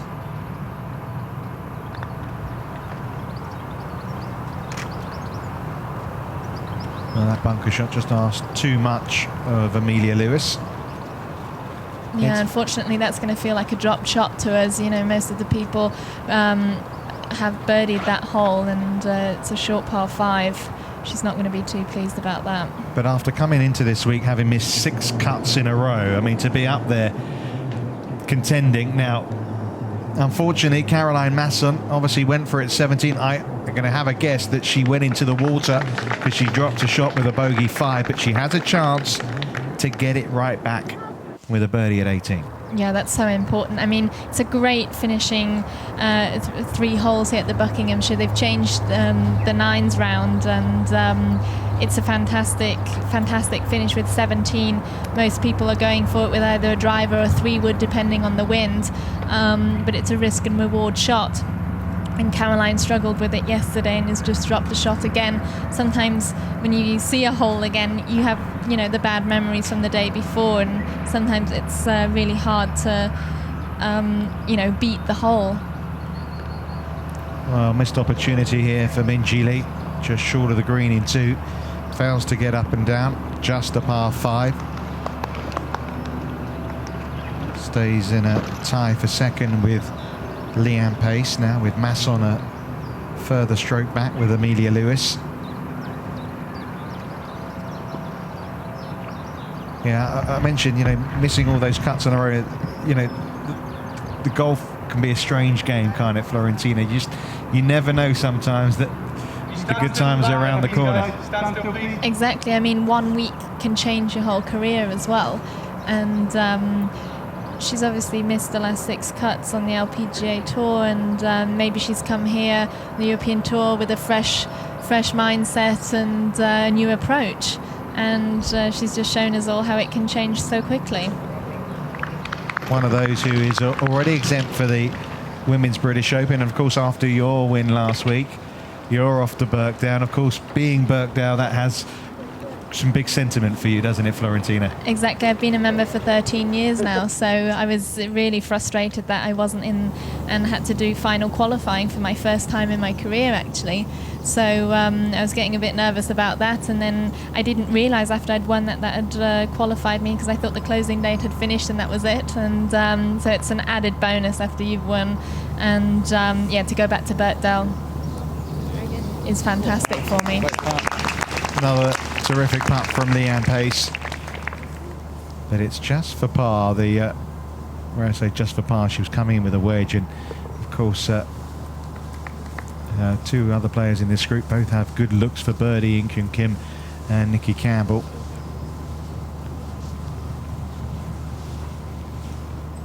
Yeah, it's a good stretch of finishes in it. 14, 15 birdieable holes, 16 one of the toughest holes on the course, then 17 do you go for it, don't you go for it, and then a closing par 3. It really means we're going to have some great excitement all the way through to the end. Exactly, and I mean, tomorrow is just going to be so interesting to see what the leader will be doing on 17.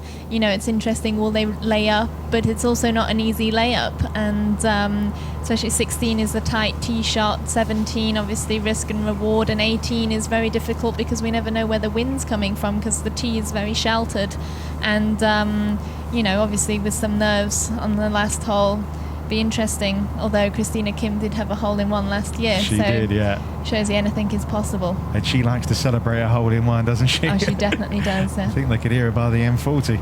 Now, In Kyung Kim, she won't be far away, will she? She didn't like it again. That's the second time she's done that today. That's incredible. She did that at the 11th. She didn't like the putt. And at the 13th it was. She didn't like the putt and it dropped.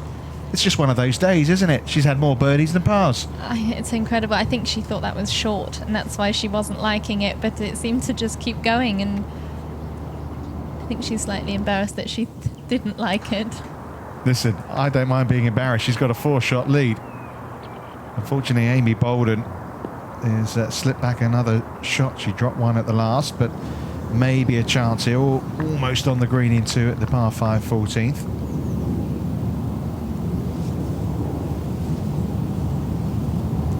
Can Campbell join Kim in with a birdie here? She can. 8 under par. Yeah, puts her recent form down to hard work in the gym and having her appendix removed 18 months ago, Nikki Campbell. Very good form. 3 top 10s this year. That playoff defeat in Holland.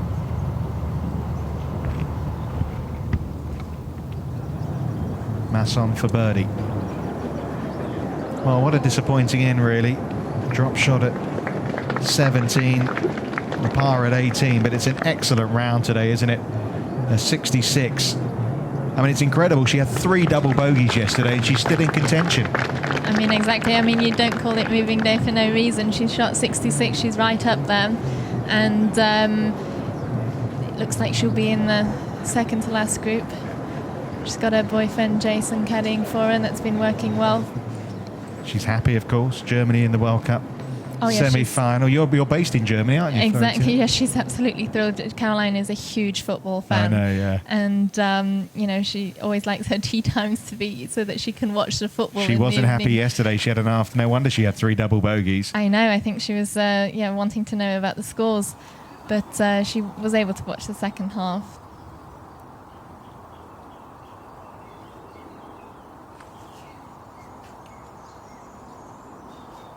Stephanie Na just in the short right bunker on 16.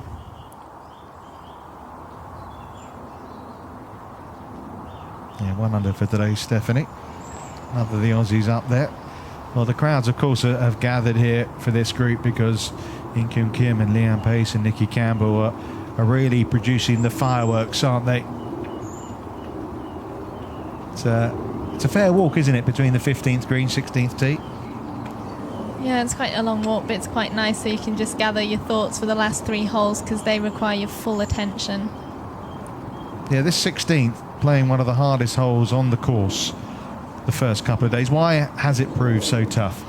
Well, normally, or the last few days, we've had a severe wind off the right, and you have out of bounds on the right, you have trees on your left. It's just a very tight tee shot to the eye.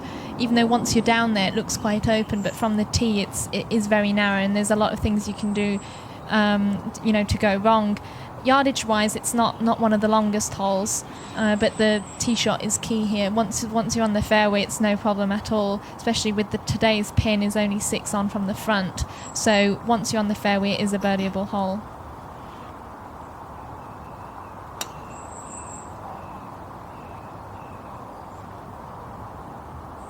She found the fairway.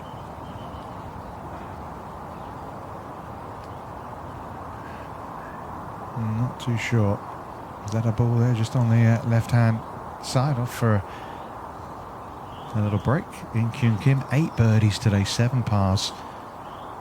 We had a couple of 63s last year, but, with 17 to come, she could maybe match that score. I think Caroline Masson was one of those who had a 63. Yeah. She was, yeah. She clearly likes the course. Nikki Campbell shot 67, 68 over the weekend last year as well after a poor opening round, so she likes it here too.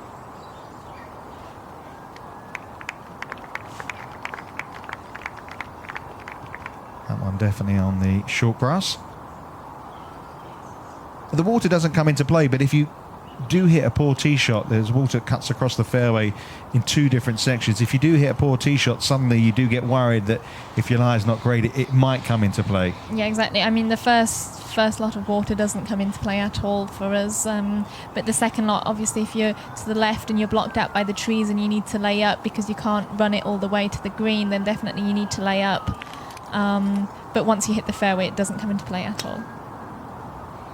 The first female to win South African Golfer of the Year, Leanne Pace.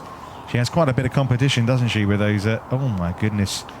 She's stumped there. I think that's gone from right behind the tree. I mean, right behind it. Sometimes you can't tell from the camera angle, but that looked like it almost nestled up against it. That's the problem on that tee shot. You want to go safe, and the safe option is left. But then you can be blocked out by the trees. But that looked rather unfortunate for Leanne. Amelia Lewis. Yeah, lovely. But, she's playing really nicely. She's in the groove this week, Lewis. So no albatrosses this week then, Florentina? No, unfortunately not. And I was telling Leanne and the others, I said, don't you dare try and get one on 17, because that's, probably the only hole where you could possibly make an albatross if you hold your tee shot. Well, you're worried about you won't get shot of the month or something? Exactly. I was telling them, don't steal my thunder just yet. But obviously, if someone does hold their tee shot, it's a fantastic, it's a fantastic experience as well, because it was my first albatross, and if I don't have one in my career again, I wouldn't be too surprised. It's always handy that it helps you win the tournament. That was important there. Minjee Lee's ball just hung on the right level, didn't it? Another couple of feet back and it would have been right down where Leanne Pace was before.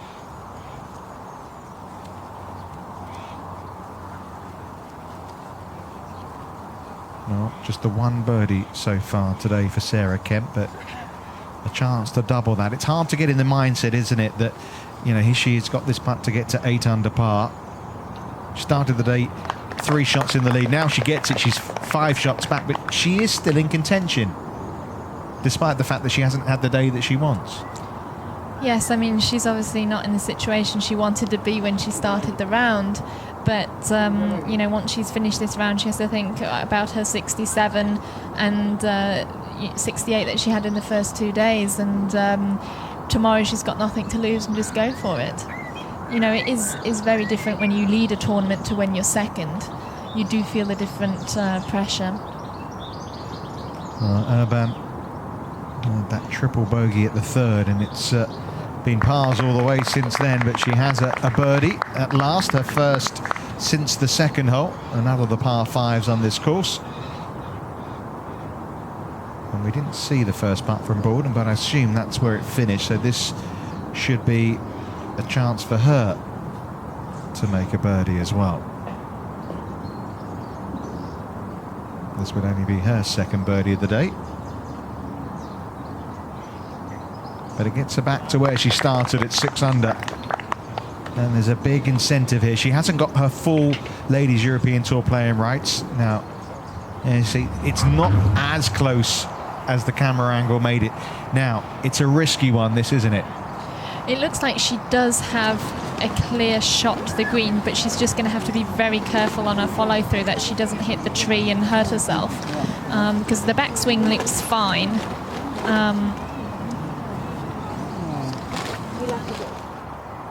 Leanne is very good at shaping the ball, so for her this isn't going to be a problem to draw it round. The pin is only 6 off the right, so she does need a draw. But I'm just worried about her follow through right there where she's just checking with the tree, because that could really hurt.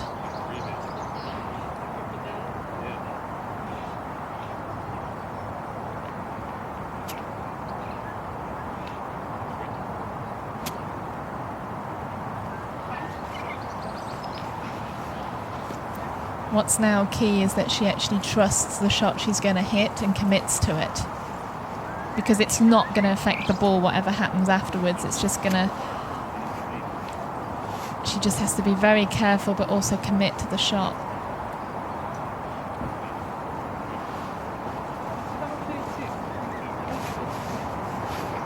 Well, in conversation with caddy Dylan here.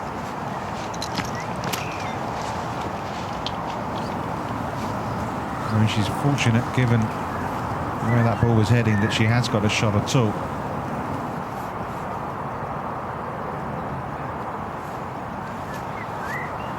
What most players do in this situation is you try and find a spot just in front of your ball to make sure you are lined up correctly, because obviously she doesn't have that much room to work with.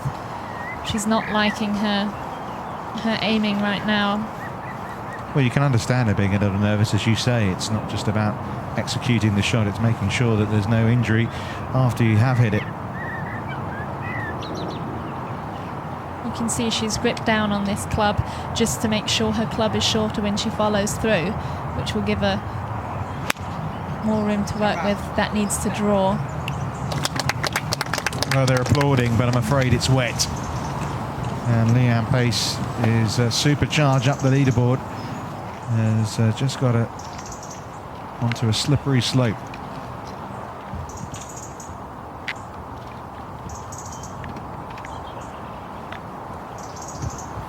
Well, 3 birdie putts to come on this green.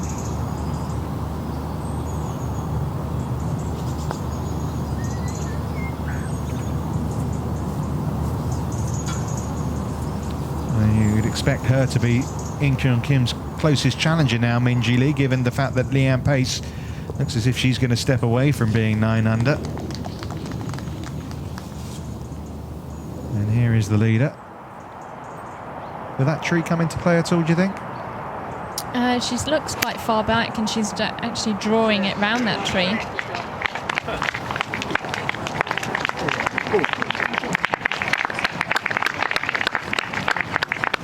It's a similar kind of length putt to the one she holed on 13.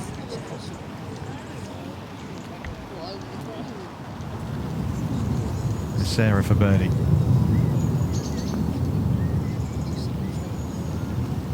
Well, she was actually very pleased with the way she was putting the first 2 days, but I think today it's gone a little cold. She's one of those streaky putters, isn't she, Gladys? Yes, her and her caddy Sebastian, they work a lot together on her putting and mapping out the greens beforehand. And when her putting's good, she's usually on the top of the leaderboard. And but she often does struggle with the shorter putts. No problems for Campbell here. As she said, if you're on the fairway, it's not a hard hole. Right at it. That's a great shot. That must have looked amazing from behind.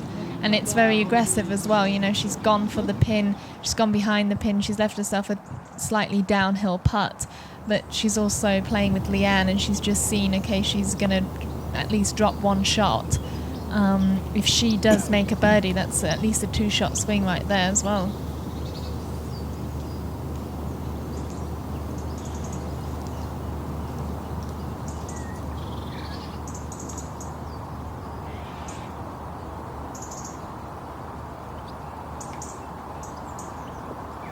So Lewis, bogey free still.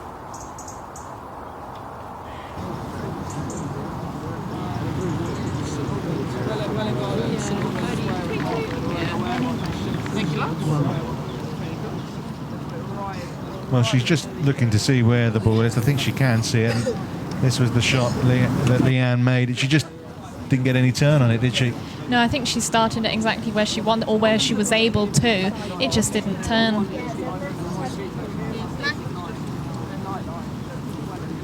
Hindsight's a wonderful thing. If you had been in that position, would you have just knocked it out onto the fairway? Depends how you feel. I mean, she must have felt confident, and Leanne is very good at shaping the ball, so I'm quite surprised that, she didn't get it right. But I think she must have been very scared with her follow through, and then it's up to her and the caddy to maybe make a choice. And if you're pitching well that day and putting well, you can get up and down from anywhere. But she felt very confident over the shot, and she trusted herself, and she didn't pull it off. But you never know, next time she will. You win some, you lose some. Yeah. So she's just taken it 2 club lengths and dropped the ball. This is still quite a tricky up and down from here because the pin's only 6 on from the right. It'd be interesting to see how she plays, if she carries it all the way and plays it with spin, or she's going to land it short and let it roll up. I grew up in Mossel Bay, where Louis Easthazen also played golf. I think Louis shot out at 57, I think, at Mossel Bay Golf Club. Well, he's also another one who's had an albatross. Yes, at the Masters, didn't he, at the second. His wasn't for a win, though. He ended up losing in a playoff, unlike you, Florentina.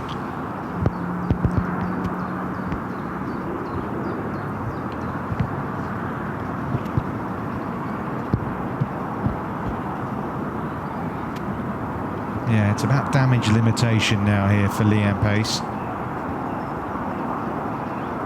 Hasn't had a bogey all day. Unless she holds this, it is going to be a mark on the card.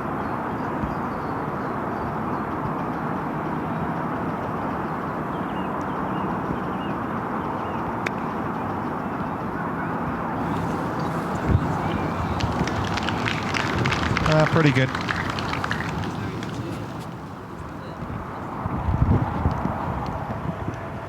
Seems like pink is the colour to wear today.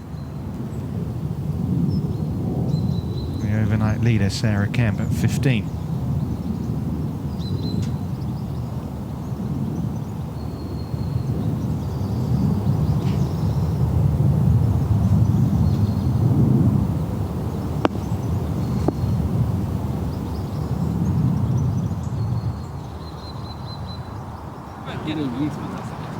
Well, what this lady's done is play a lot of players out of contention, hasn't she? And she's up to 13 under par. It really means those at 6 under and 5 under, even though we've seen some super 66s from the teenagers, Yuhino and Aria Jutanagan, that 66 really still leaves them really too far back. Kim for yet another birdie. Well, she's missed one. And it looked like she liked it, actually. So She's better looking away in disgust, isn't she?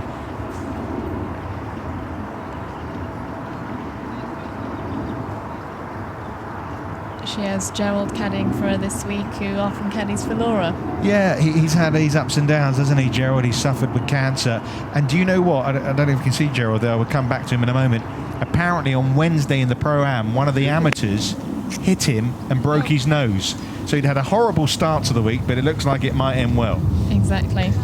I mean, it was crazy when I heard what happened, and it wasn't looking in a very good state, but he was still there afterwards. He was in the club mingling. Yeah, well, we'll see him again. It doesn't look too bad, actually, now, does it?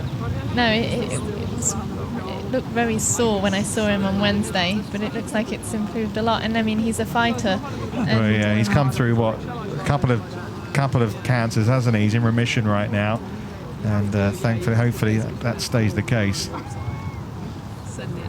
Well, a great approach from Nikki Campbell, but it was a slippery little putt, wasn't it? I think that was just a misread. I think it looked like a good stroke, and it just, yeah, I think she just misread that putt. As a professional, to go back to amateur, it technically comes down to the last time you broke the handle, which would be entering the tournament weather. So that is the last time you're in breach of an amateur, which for me was for Hampton last year, April 2013. Well, par for Campbell, you'd expect par for Kim as well, but some work here for Leanne Pace to make her bogey. Nice to see the little bit of sunshine peeping through. It's hazy, but it's got a little brighter. This is an important putt for Leanne. I mean, it's a bogey putt. She hasn't dropped a shot all day, but if she only limits it to a bogey, she's done nothing. You know, there's nothing wrong with that. You know, she's got 17 coming up. She can get one back straight away. And this is key in the last 3 holes to make sure you limit your damage here. Take your medicine.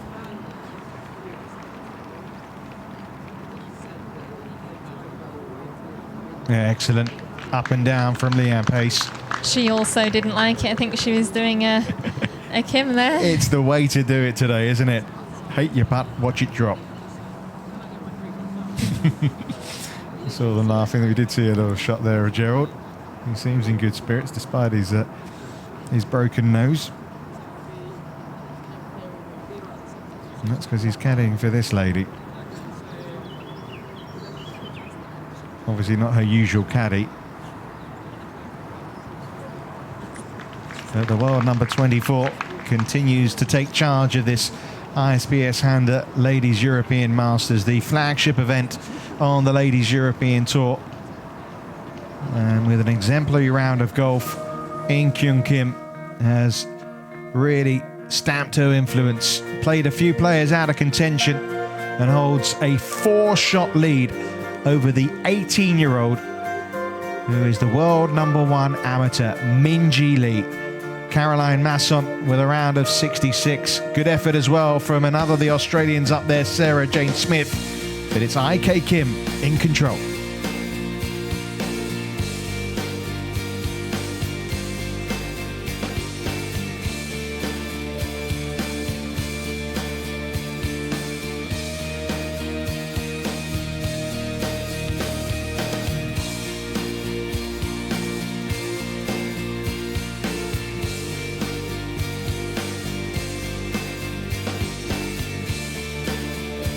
Well, yeah, these players, Florentina at 6-5 under, with the way that Kim's playing, you know, if she finishes, say, at 13 under, they're going to find it hard to catch a player like her. Well, I think they're going to be fighting for second position tomorrow if things stay the way they are. And there's a lot of people who can still make that top 3 position. Low one tomorrow. And yeah. Carrie Webb finished with a round of 70, by the way. There's the defending champion just now tied for 20th. 70 matched by Stephanie Meadow. What a terrific start to her professional career. 3rd at the US Open.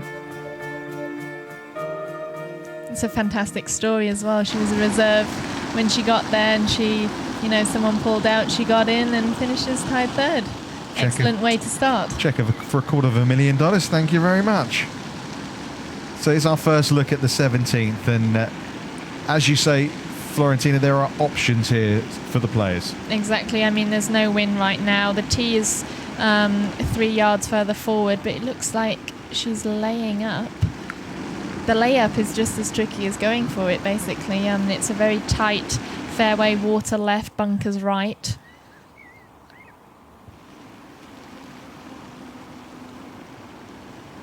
I suppose when you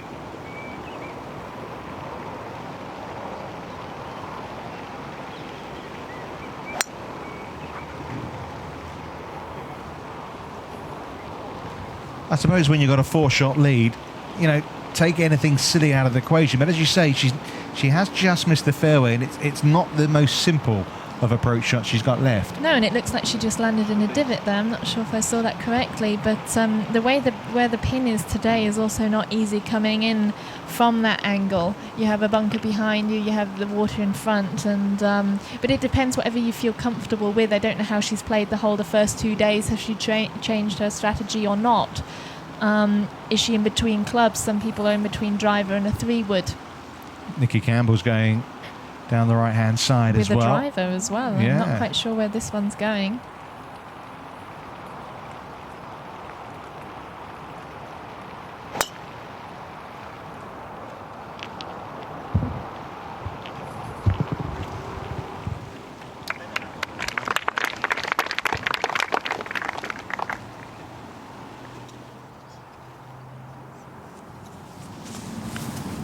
Back at 16.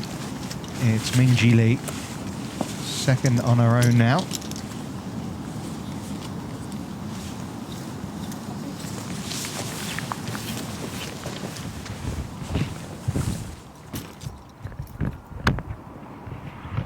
Yeah, 331 yards this 17th. We've seen a lot of players going for the green, but not one of this 3-ball, who are all playing well, have gone for it. That surprise you, Florentina? Yes, it does. I mean, this morning I was able to go for it, and when you do pull it off, you have a very simple birdie. But it's interesting to see they've all taken 3 different clubs, it looks like. You know, Nikki taking a driver, Leanne, I presume, her 5-wood, and IK Kim looked more like a rescue to maybe a 5-wood as well. But it's very interesting. But they must feel like the wind has changed, but it looks like there's absolutely no wind out there. They mustn't feel comfortable with their driver, or they feel like they can make birdie the other way.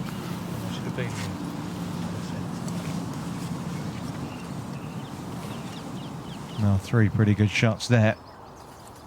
Amelia's going to be happy with that. She'll get a read from Minjee Lee there. Gladys Nacera, the other player whose ball looks closest.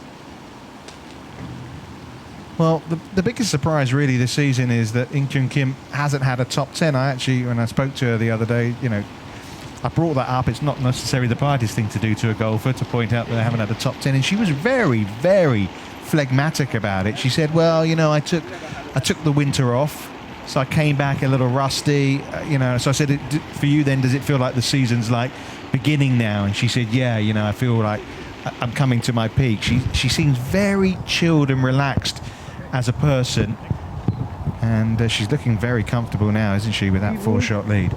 She definitely is, but obviously there's still one more round to go. Sunday's different to a Saturday, isn't it? Exactly, and it's, you know, you always feel like whatever happens on the Sunday is either won or lost you the championship, but obviously everything counts.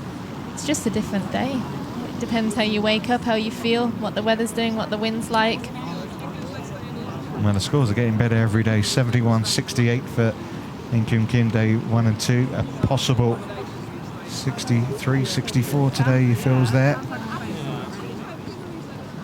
Minjee Lee, 4 under for her round. Yeah, her last win was the Lorena Ochoa Invitational on the LPGA Tour, the latter end of the 2010 season.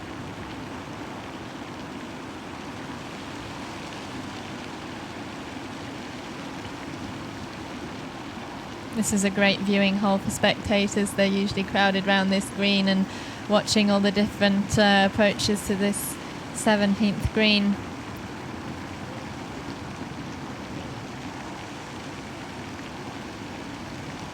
Oh, Sarah Kemp just tidying up here at 15.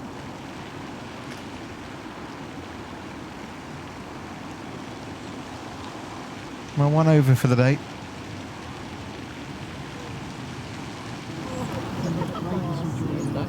What will this putt do, Florentina? Slightly left to right because you have the slope just behind the pin. As we saw Minjee Lee, she also missed it right. And I think short as well. So it's just slightly up the hill, left to right. They've just both underread that putt. Well, we can't complain about the weather here this week, but it's nice to see blue skies emerging once more.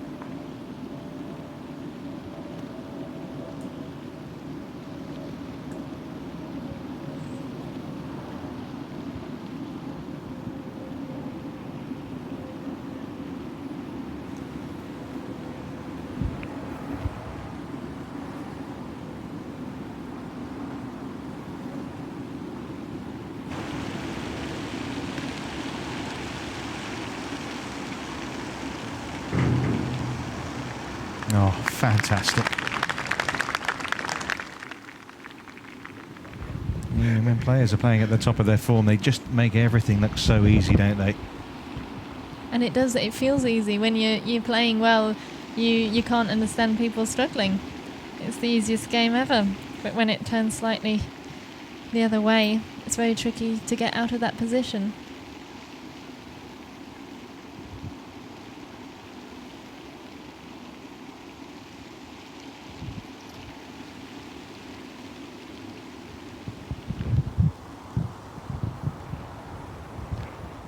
Her lucky marker. She always uses the smiley face. Well, she's had plenty to smile about, hasn't she? 8 titles now on the Ladies European Tour, trying her luck this year for the first time out in America on the LPGA Tour.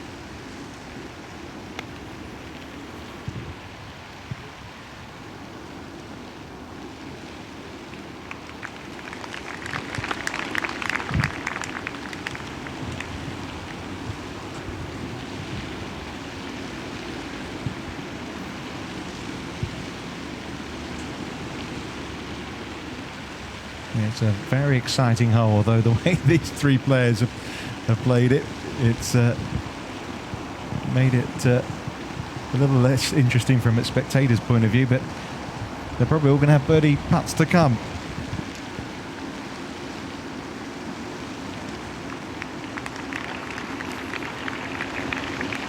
Exactly. I mean, they're all in a position they want to give themselves a birdie putt. When you do that, you've done nothing wrong, and they want to eliminate the chance of error. And on this hole, there's a lot of, if you do go for the green and you miss it, you could end up in the bunker. And, as we've said now with the rain, it's made it very heavy sand, and then it's difficult to get the spin on the ball.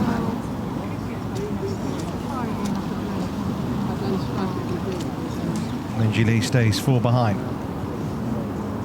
She has had a superb amateur career.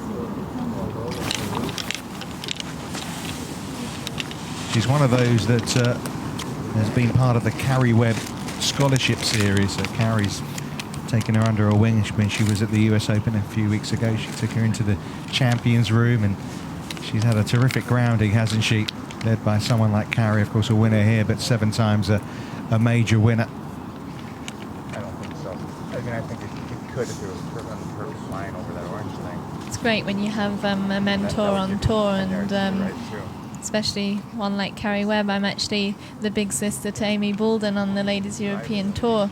And when you say the big sister, what, you get nominated, do you, by the Ladies European Tour to look after a player? Exactly. I've been on tour now 6 years, and it's gone by so quickly. I can remember when Becky Brewerton was my mentor, and we were laughing about it the other day in the Players' Lounge. And I've been given four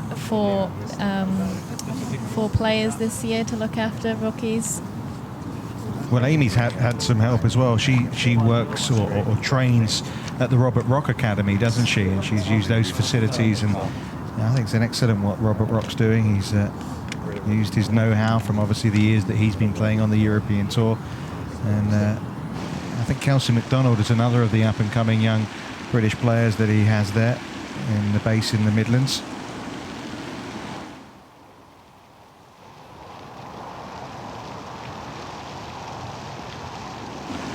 Pace is first to putt for birdie here at 17.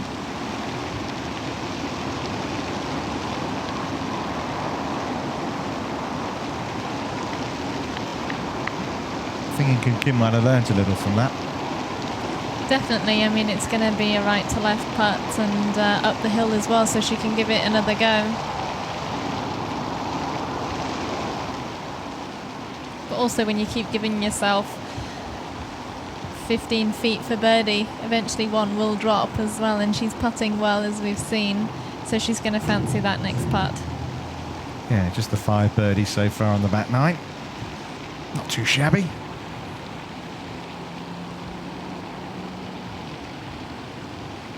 Well, she found a route through, did Sarah Kemp, over the water, and it might just make the green. That's fine.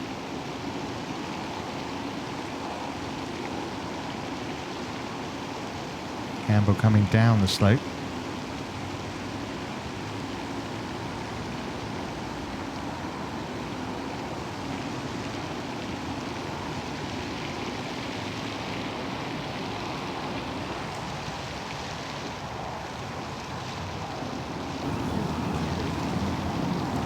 Amy Bolden, waterproofs off now.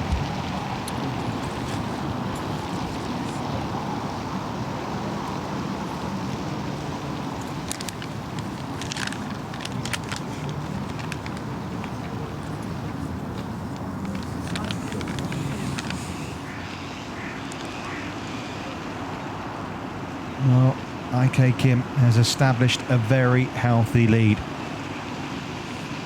8 birdies on the card already. Can she keep this mesmeric putting display going? Even her bad putts are going in the hole today. This one's slightly uphill, right to left.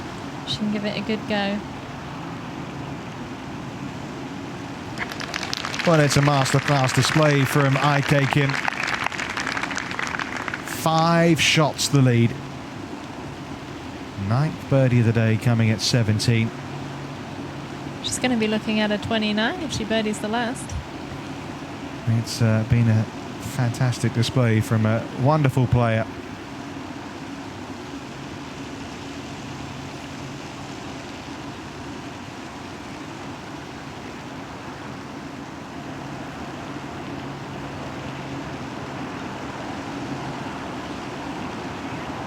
Fun, isn't it? Pace and Campbell, they're playing really well. Pace 3 under for the round, Campbell's 4 under for the day, but they must think they're playing rather ordinarily when they're playing alongside IK Kim at the moment.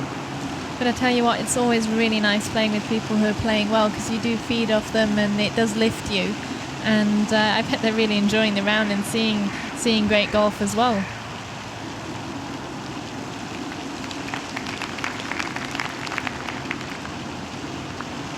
Well, when we joined the live coverage, you know, it was really tightly bunched. There were, I think, 27 players around 4 o'clock this afternoon who were within 5 shots off the lead. Now, she's got a 5-shot lead herself. Incredible the way IK Kim has taken this 3rd round of the ISPS HANDA Ladies European Masters by the scruff of the neck. She has been a birdie machine today, and she has taken a lot of players out of contention. Well, this group haven't been finding the birdies. Out with the driver, Gladys Nacera. She's definitely going for this green. Well, she put it to around, I think, around 8 feet on day 1. Didn't make the eagle putt, though.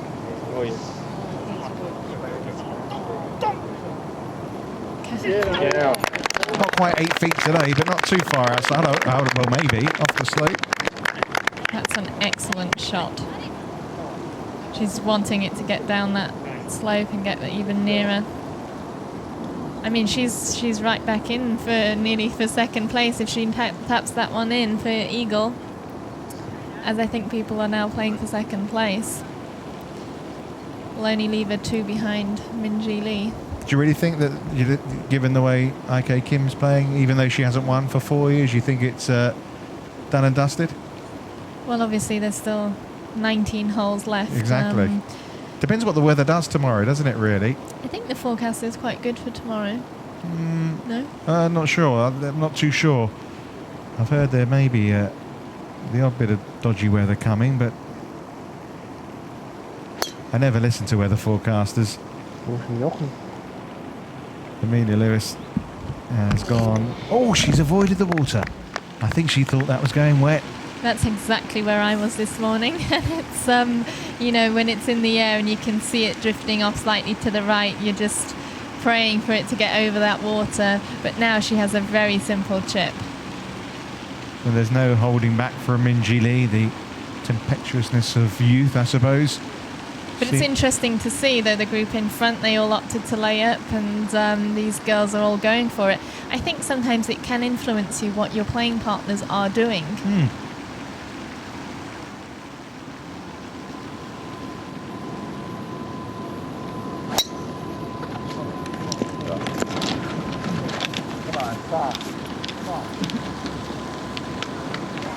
Not going to catch the slope, that one, but it's another excellent tee shot.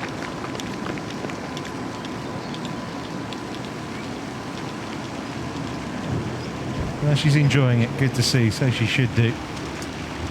It's good though, isn't it, when you have these amateurs in the field? She won the Victorian Open by 6 shots earlier this year, and Vicky Lang took the first prize. Because you can't claim the money, can she? I know, we actually quite like having amateurs in the field. 6 made the cut here this week. Good to see one of them, Annabelle Dimmock, in her first Ladies European Tour event, young English player. Can she give herself another birdie opportunity?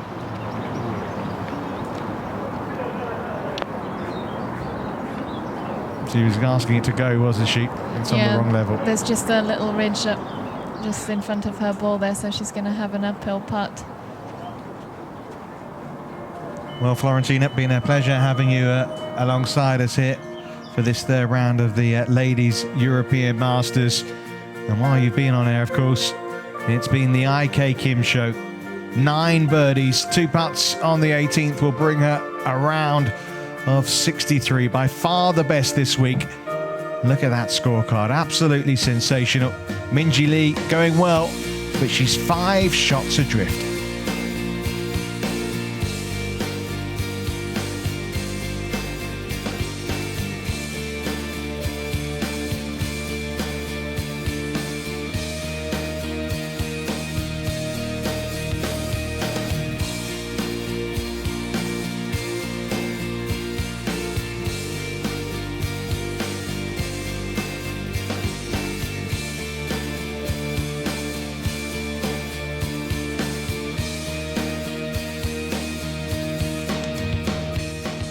Well, there's Nocera, 5 under par with that eagle putt to come, though, at the 18th. How nice to see the sun out again.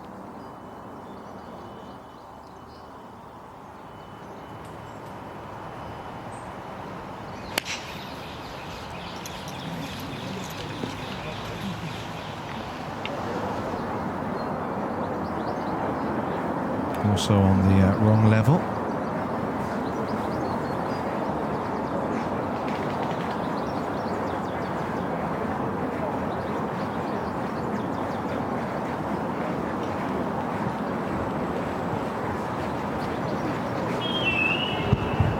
Well, it's been a fabulous walk around this 6,500 yard par 72 for In Kyung Kim. She's not put a foot wrong. It's been greens in regulation and a lot of putts hold. I said she was very chilled when I spoke to her yesterday. She's going to be feeling absolutely wonderful with the way things have gone today. Sarah Kemp, obviously high hopes. She's not let it go. She's really fought hard, hasn't she?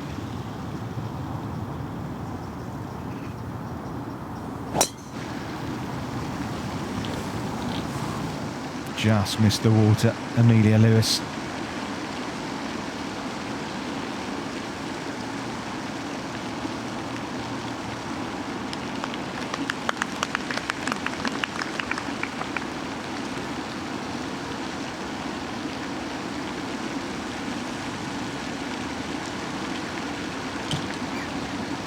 All 3 players going for the green here. Amelia Lewis you'd fancy after that shot to make a birdie, but the other two have outside chances of eagle. And Sarah may be a decent opportunity for one.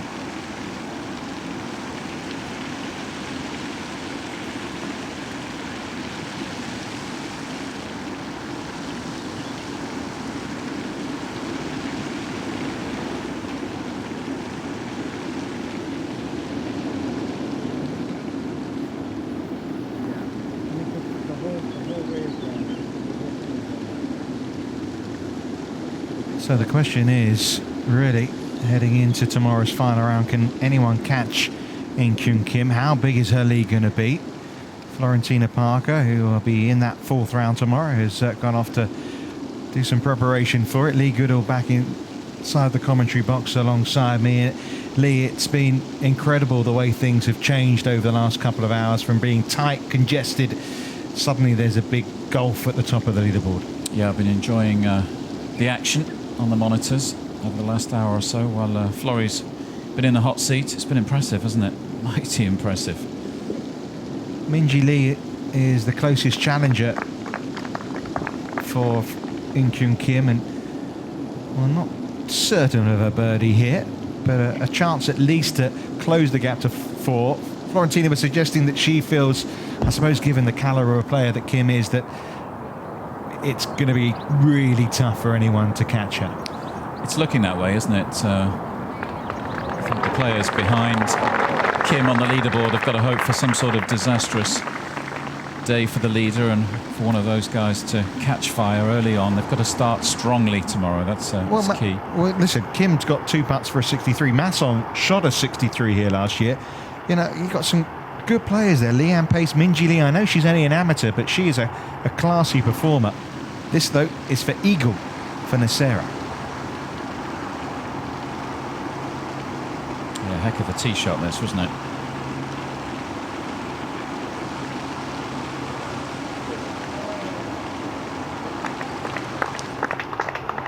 Well, she likes this hole. It's a straightforward birdie. As you mentioned earlier, Richard, alongside Florrie, I think a lot could depend on the weather tomorrow. Just had a quick look at the forecast. It doesn't seem to be anything too scary, which I think plays into Kim's hands. If it was blowing a gale and the conditions were horrible, then maybe that would help the ladies just below her on the leaderboard. But light wind, a little bit of rain.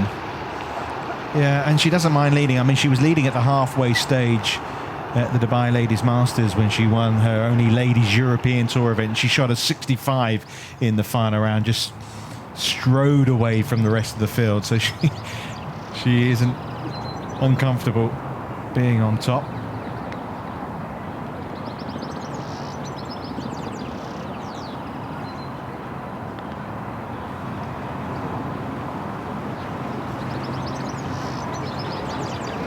I think what's been impressive for me in terms of Kim's lead is it's not like some of the players around her haven't played well today. There's been some good scores out on the course, but it just emphasises how well the lead has played, particularly in the last couple of hours.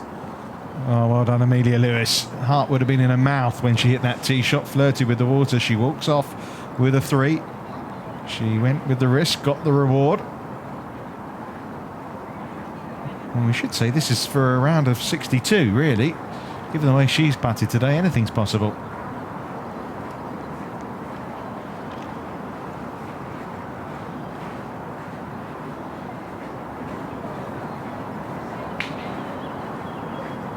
I was laughing watching the monitors at that second putt of the day for her that she didn't like and dropped. Well, this to come back in just 29 blows.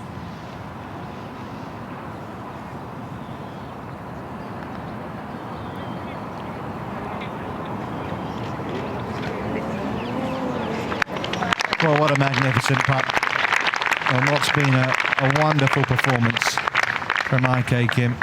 She'll tap in by 3 shots, the best round of the week, and it means she is the lady to catch going into the final round of this ISPS HANDA Ladies European Masters. What a day for her. 9 birdies, 9 pars, bogey-free round. It's been a masterclass, hasn't it? It's been a joy to watch. In fact, all three of these players have played well, haven't they?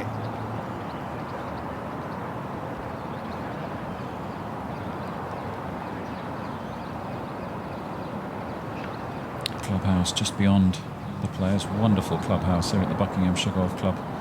Wonderful. Oh, no, Leanne. Setting, but far from wonderful putt from pace. 2 bogeys in the final 3 holes. Ruined what was looking like an excellent day for a round in 70 in the end. This to close the gap to 4. That'll help. Still a hole to play. Well, it's going to be an interesting matchup, isn't it? You know, an experienced player. I know In-Kyun Kim's only 26, but she's very experienced. The gap against this young gun, the world #1 amateur. It's going to be fascinating tomorrow to see whether she can close the gap even more, Min-Ji Lee.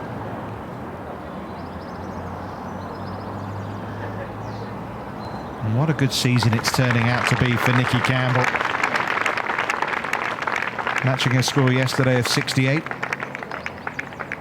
Yeah, another Australian who's played some good golf today. Yeah, they've all played second fiddle, haven't they, really, to In-Kyun Kim. I mean, of course, she's been tagged with that missed putt at the Kraft Nabisco, and I know commentators like me keep mentioning it aren't helping, really, but you can't help it. It was just such a startling way not to win a major, but she has got a wonderful game. She's got a wonderful approach to it, and well, maybe she's going to get back in the winner's circle here this week, just outside of London.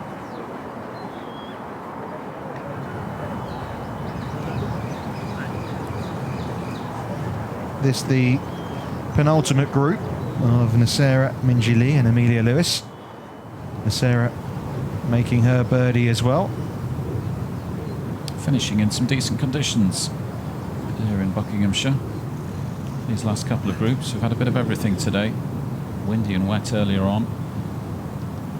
Had a bit of sunshine about half an hour ago. It's been mild though, so it hasn't been too uncomfortable, even when the weather's been not so kind.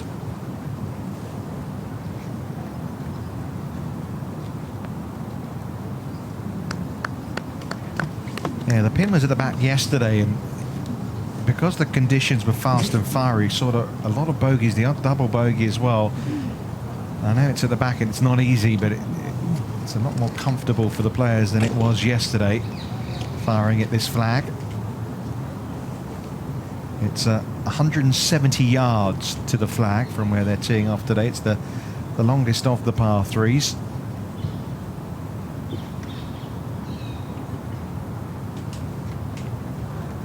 Just looking at that mini leaderboard, 4 shots, I think. I still feel a lot can happen tomorrow.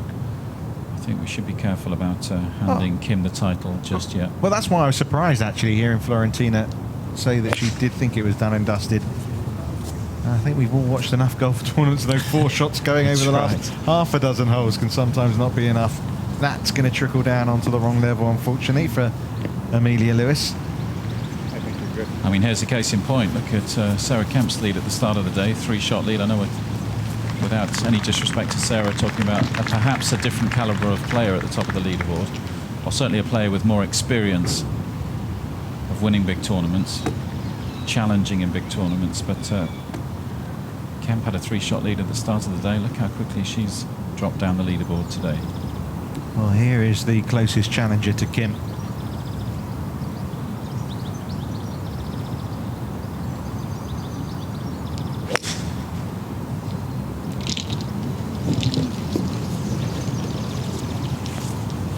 And she's given herself a birdie putt at the last. Well, she's 5 under today. She played the back 9 yesterday in 4 under. No wonder there's a spring in her step. It's a lovely walk towards the 18th green here at the Buckinghamshire. It's pretty hard to hit it to the left when you're not swinging full out. I mean, it's incredible. There she was, top 25 at the Kraft Nabisco. tied third going into the final round at the US Open at Pinehurst, number 2 a couple of weeks ago. Well, we're seeing... Oh, no. Celine. Well, the less said about that one, the better. Oh, la la.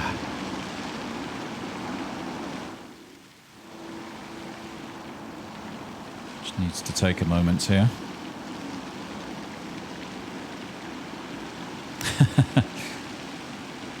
The facial expression said it all, didn't it? Mm.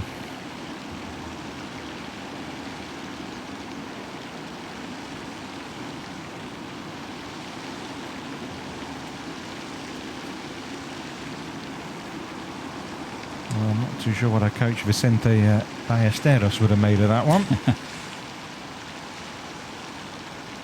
Really important round coming up for Amy Bolden. That's a little heavy-handed, I'm afraid, because there is these 3 places up for grabs for the Women's British Open next week. And if you look at the top of the leaderboard, most of the players there have already got in. Minjee Lee, In-Kyun Kim, Amelia Lewis, Caroline Masson, Nikki Campbell, Sarah Kemp. You know, they're all there. I mean, players like Stacey Lee Bregman already exempt as well for the Women's British Open.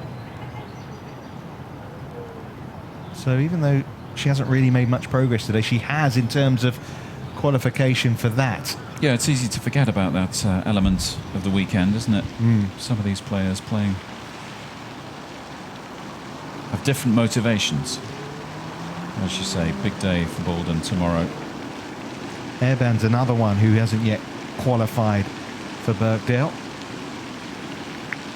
It's better.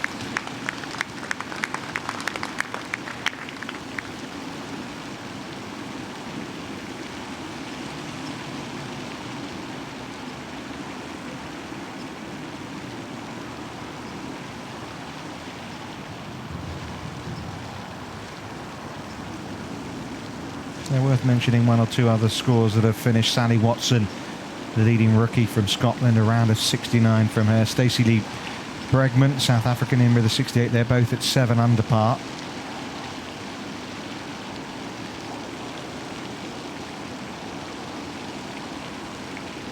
If you're joining us as well, a couple of 60-60s from 18-year-old teenagers Sue Hino and Aria Jutanugarn. That leaves them both at -5.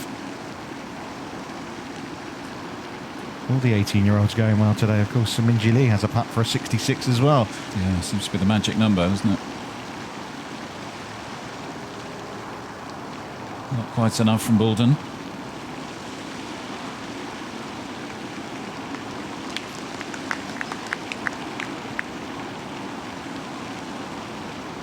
This young lady's had a good day as well, hasn't she? Bogey-free card.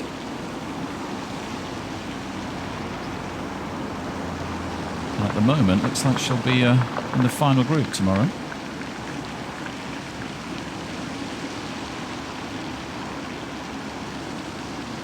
Interesting to see how Masson goes tomorrow, isn't it? She's one of the experienced players who's motored up the leaderboard today. Yeah, she started just inside the top 20, now obviously inside the top 5, and well, she likes it in terms of scoring on this course. She has slipped up, of course, yesterday 3 times with those double bogeys littered all over the place.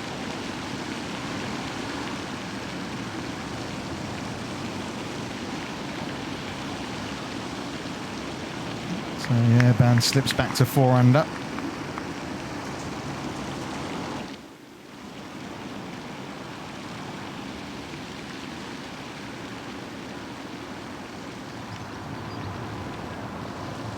One Frenchwoman to another.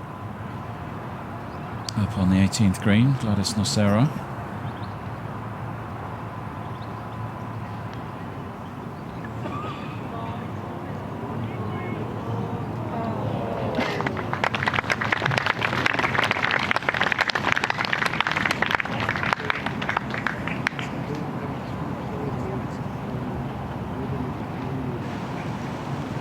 Kemp for birdie. And she could well yet play her way into that final group. She's up to 9 under now. Well done. Nice to see a smile on her face. And, it looked like it was slipping away from her. She just avoided a drop shot at the second. Bogey at 4, bogey at 10. And she's made a good fist of it since then. Taking it on the chin as well, hasn't she? It's good to see that she can still enjoy herself after a mixed day. Yeah, and she admitted yesterday, she's not been in this position too often. She's had a couple of runner-up finishes, so, nerves play a part. Well, when In Kyung Kim finished, she had a 5-shot lead at the top of the leaderboard, but with that birdie at the last, Minjee Lee has got it back to 4. This could make it 3.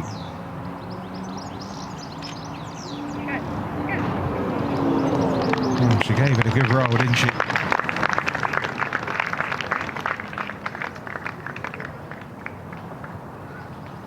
So looking like it'll be a 4-shot lead for the overnight leader. Well, Carrie Webb says this young lady has more talent in her little finger at the age of 18 than she did. And that's Carrie Webb, a 7-time major winner, talking. Some statements, isn't it? Yeah. And maybe tomorrow she's going to get another professional title under her card. Her first on the LET. A bogey-free round of 67 from Minjee Lee, and another looking to be bogey-free is Amelia Lewis.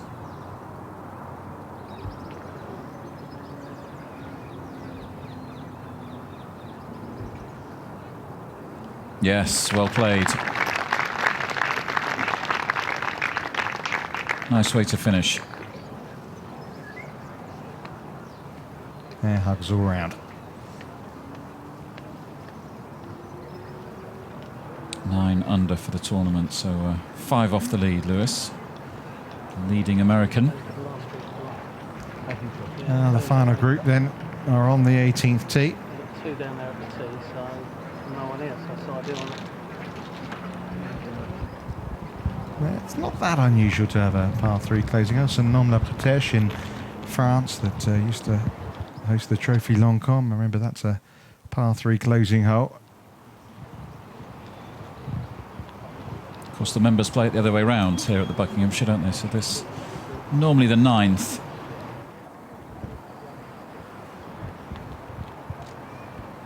But I think it's a nice finish with 17 and 18, the drama of 17, a risk and reward hole, and then par 3 18th. Whereas we've mentioned we had a hole in one last year on the final day. Yeah, good old Christina Kim, and it's good to see Christina back in really good form on the LPGA Tour this year. Come close to winning. She was commentating with me at the Solheim Cup last year, and she was really eager to make sure when the next one takes place in St. Leon Rock that she's actually playing rather than commentating.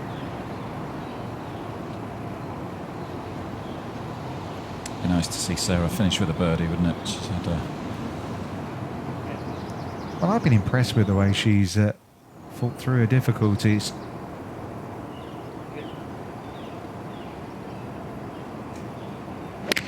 Can't rule her out. 5 back.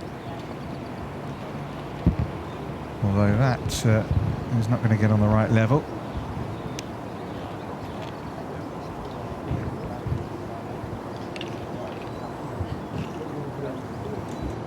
Well, there's no doubt what the story of the day. It started out with high hopes for Sarah Kemp in a 3-shot lead, but Saturday at the Buckinghamshire Golf Club has all been about the 26-year-old from Korea, who's now based out in America, In Kyung Kim, with a sizzling 63 that separated her from the rest of the field. At 14 under par, she has a 4-shot lead.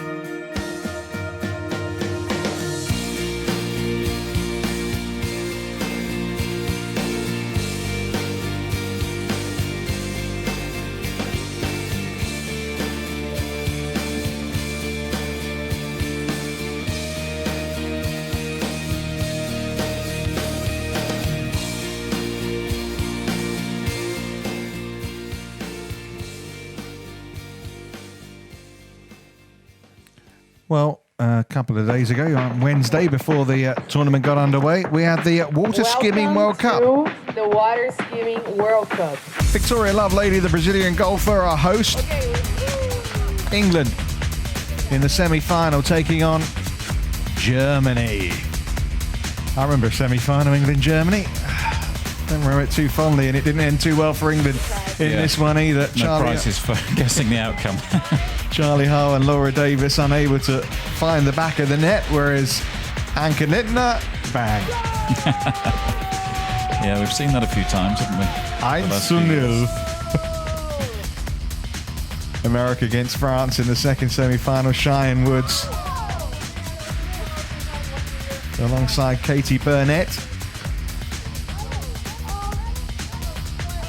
It was on its way, wasn't it? Gladys Nacera playing for the French, just over the crossbar. Oh dear. I think that one took out the camera guy. Valentine Derry not happy to see that one go in. Cheyenne Woods. It took a long time for that one to come as well. They're into extra holes in that one. But look at this in the final. Anke Lindner.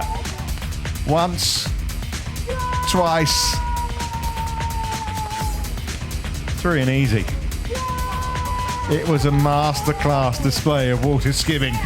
Cool customer. Like she could have done that all day, didn't she?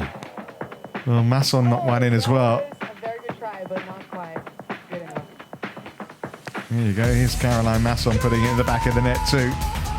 Emphatic. Be inspired. Yeah, great fun. Great fun. And Germany coming out of... I wonder if that will be the case in the actual World Cup. All will be revealed. Yeah.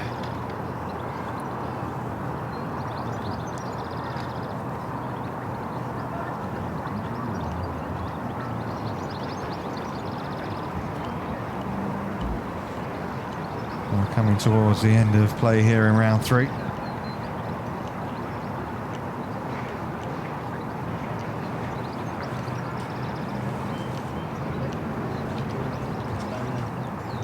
So the final group by the final green, and after her chipping woes at the last green, the last thing Celine Erban needed was this at the last. Yeah, needs to banish the memories of 5 or 10 minutes ago. Not the best of tee shots. Well, the good news, she was on an upslope and she's got a lot of green to work with. Very nicely done. But her work cut out to avoid back-to-back bogeys to finish with there for Erban. It's all been a little flat, you have to say, in this final group. While the fireworks were going on ahead of them, Bolden, Kemp and Erban have not really made any progress. There's the grade 2 listed clubhouse. Beautiful setting, isn't it? It is, and just to the right of it, there's a lovely little tented village with the hymns and champagne flowing along with the strawberries. Been some great guests there as well this week. Yeah, hopefully the warmer weather will return tomorrow. A fabulous atmosphere at this place over Thursday, Friday. A real big feel to this tournament. Plenty of fans enjoying themselves in the tented village. Golf lessons, golf for the kids. There's some music tonight, live music. Paul Young will be playing live in a couple of hours' time. The LET making a big effort to make this a really successful week, this flagship event.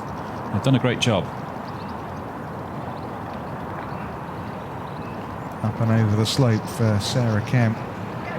She's done a very good job. That's an excellent effort.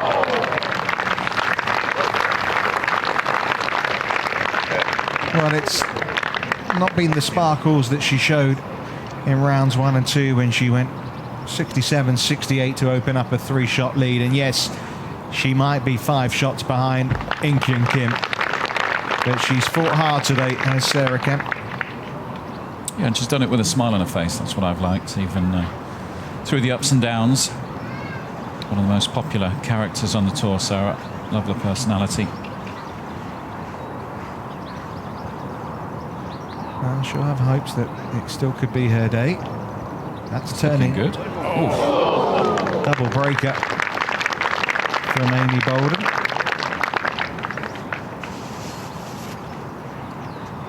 And she'll tap in also for a level par round.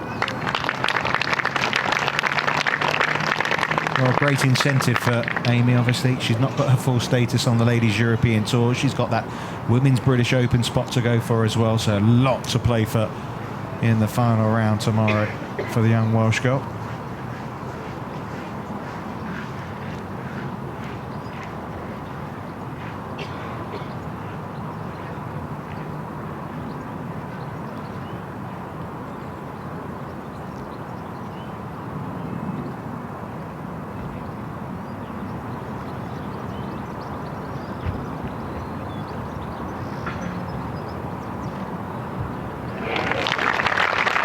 Well, she had that horrible treble bogey at the third hole.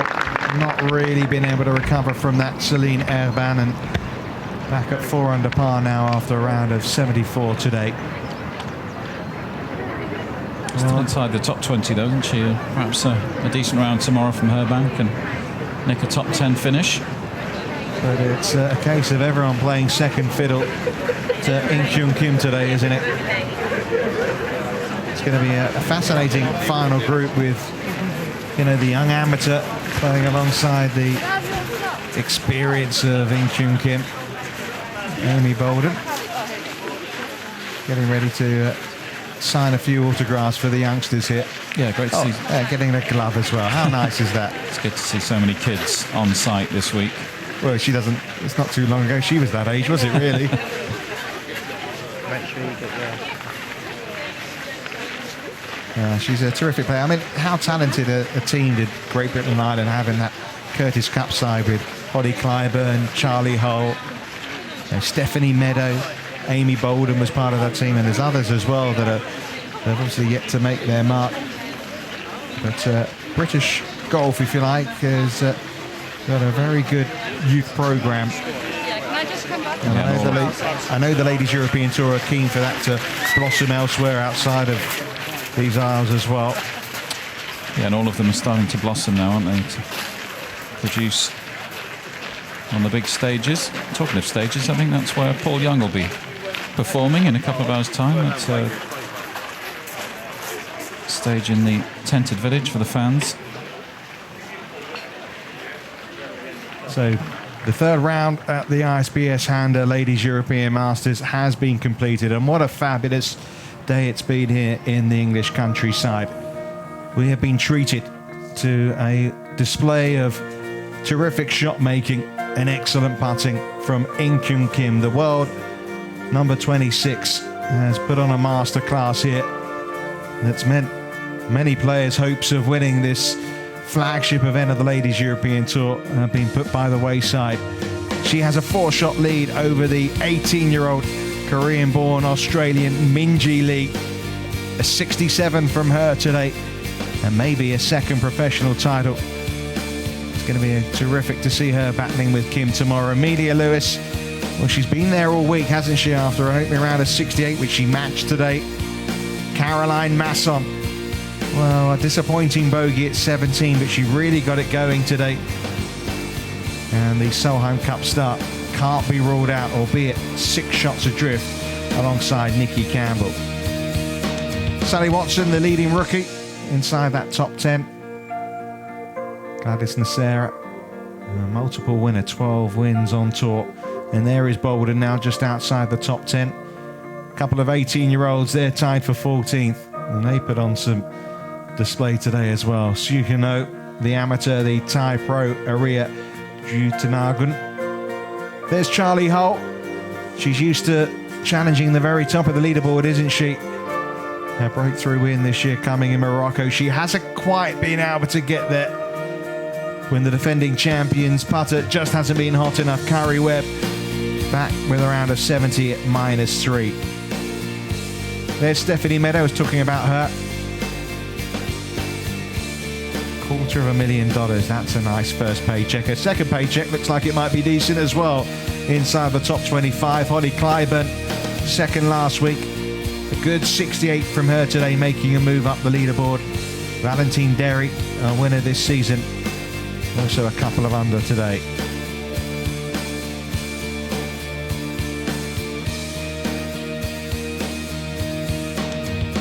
Scoring, you have to say, has been a lot better today than it was yesterday.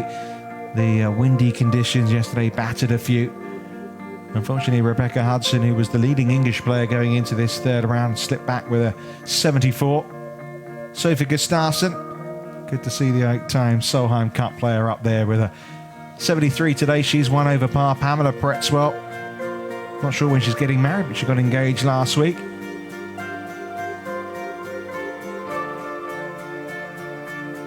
Almost 80 players making the cut at 6 over par, 6 of them amateurs.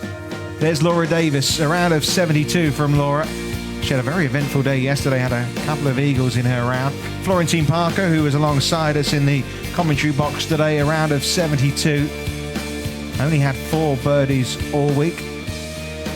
And winner is Slovakia Kamila Lenart, a round of 70. Clara Spilkova, another of the talented teenagers, a round of 72.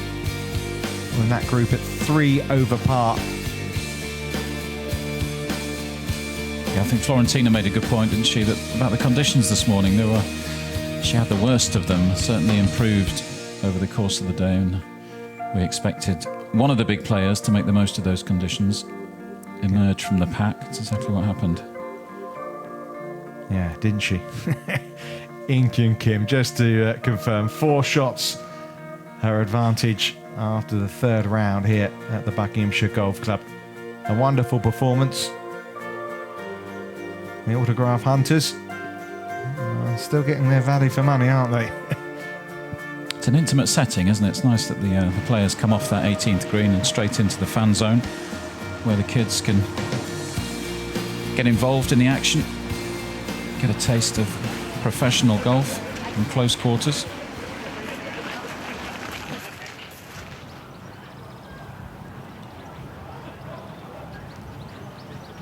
Well, a lot to digest, and it's hard to see really anyone apart from maybe the top 3 or 4 taking the title, thanks to this young lady's display.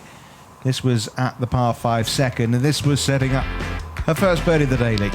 Yeah, she's got better and better through the week, hasn't she? I think that's the key element for me. 71 on the opening day, then a 68, and then a 63. It makes you wonder what she might be capable of tomorrow. Of course, if you're going to shoot this kind of score she did today, you needed the putter working well. She birdied the second there. More birdies followed at 6, 7 and 10. This was at the par 4 11th. And I think that, as we've mentioned throughout this afternoon's broadcast, the weather has played a part. It was a little bit breezy when she set out. Then there was that heavy downpour, and then the conditions calmed completely, didn't they? The wind dropped and... Look at this. Oh, I don't like that. That's terrible. Oh, in it goes. Thank you. And she did that again later as well, didn't she? That was at 13. 14, one of the easiest holes on the course, par 5. Looked so relaxed throughout the day as well, didn't she? No tension in the body. It's very comfortable out in front.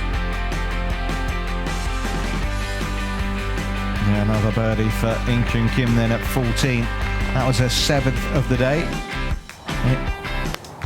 Pin today in the back portion here at the par 4 15th. She found it.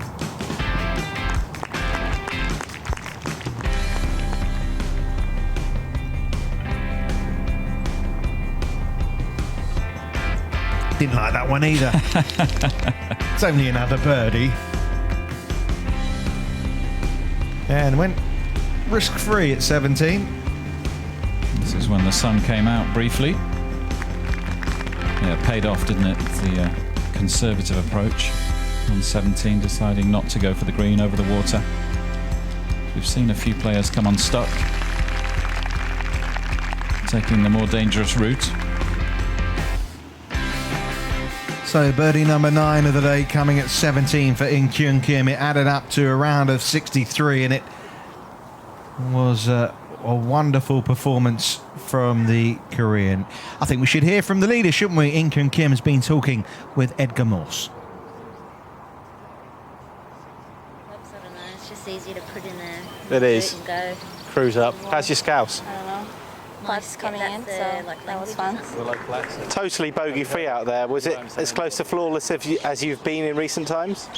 I think so. I didn't know I was bogey-free today, so that helped, I think. It actually equals the course record. I mean, what a round to do it, and what a day to do it on moving day. Yeah, definitely. I mean, I just been feeling really good about my game this week, and playing with Leanne and Nikki. You know, it's just fun playing with those girls, and you know, condition-wise, a bit tricky today because it rained a lot last night, I guess, and the green was a little bit soft, and then I think that helped a little bit too, scoring-wise. But the wind had gone quite a lot. Sorry, the wind has gone quite a lot out there, so that actually made scoring a little easier. Do you think that's fair? Yeah, it was a little bit luck there in front nine. It rained, kind of poured like 2 holes, but I was hitting wedge into the green, so I was kind of lucky that I was able to score well in those holes. I mean, it's quite a lead considering where you were after day one. Obviously, you've only got one thing on your mind now: victory here. Well, you know, to be honest, if I don't think about it, that's a lie. But you know, I still have 18 holes to play good, and I'm really looking forward to play good golf here and next week. So I think it's, you know, good. You know, I don't know, just go out and have fun. And I don't know what the weather's gonna be like, but definitely I'm in a good position, and I'm looking forward to it. Finally, you seem so relaxed. Are you? Yeah, I'm just a bit hungry. I'm gonna go for Indian today, so hopefully that works out well tomorrow. It could be a good idea or a bad. We'll find out tomorrow. Thanks very much. Thank you. Oh, you can't have, you can't go wrong with an Indian, can you? Really? Well, we'll find out, won't we? Yeah. Okay. Sometimes you can. Yeah, I understand the meaning, but taste-wise. Anyway, tasty performance from In Kyung Kim, that's for sure. 14 under par, 4 ahead of Minji Lee, the 18-year-old amateur. Amelia Lewis and Sarah Kemp are tied for third at 9 under par. Let's hear from the Australian. Led the way at the start of the day by 3. Now she trails by 5. She's with Edgar. So here now with Sarah Kemp. 72 today. Are you happy with that? Or I can see in your face you're not quite happy. No, it's not too bad. It's respectable, but I would have liked to have done a little bit better. I struggled off the tee a little. But yeah, like I said, I haven't been in this situation too many times, so just got to take the positives out of it and try and do better tomorrow. It was a bit of a slow start from you, really, wasn't it? The front nine, you just couldn't quite get going. No, not at all. I was 1 over on the front. I even bogeyed the 10th hole, so I definitely finished better, which leaves a nice taste in your mouth. But yeah, hopefully that'll be the goal tomorrow, is to try and get off to a better start. Did you see the leaderboards at all? Did you see that IK Kim was busily shooting a course record? Not right until the end, and I think it was on about maybe 16, and I saw 14, and I was, goodness me. So that's an exceptional round of golf. Yeah, she deserves to be there if she shot 9 under, so great score. It just proves to show that it can be done. 1 day left now. You're not far off the lead, and you're in 3rd position. It can still be done. And do you believe it can be? Yeah, absolutely. You know, I can go out and shoot a really low one if, you know, I've got my A game. So I'm going to go to the driving range now, hit a few balls, hopefully fix what I was doing wrong today. And yeah, fingers crossed for tomorrow. Good luck to you. Thank you. Ta. Yeah, lovely, wasn't it? Lovely interview that from Sarah Kemp. Very much still in with a chance, albeit you have to say a slim one, despite the fact that she started the day in the lead. Everyone knows that In Kyung Kim is a classy performer, as she showed today with that wonderful 63.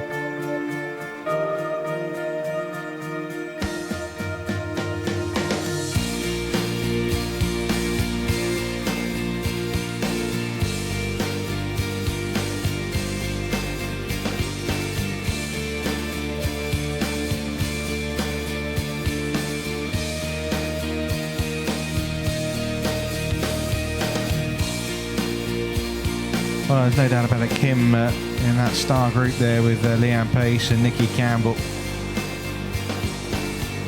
It was an interesting point that Sarah made on the back end of that interview. that she finished well. That, as she said, leaves a good taste in the mouth. A couple of birdies inside her final 5 holes. So, like she said, if she can start strongly tomorrow. We didn't find out what she's eating there, did we? You never know.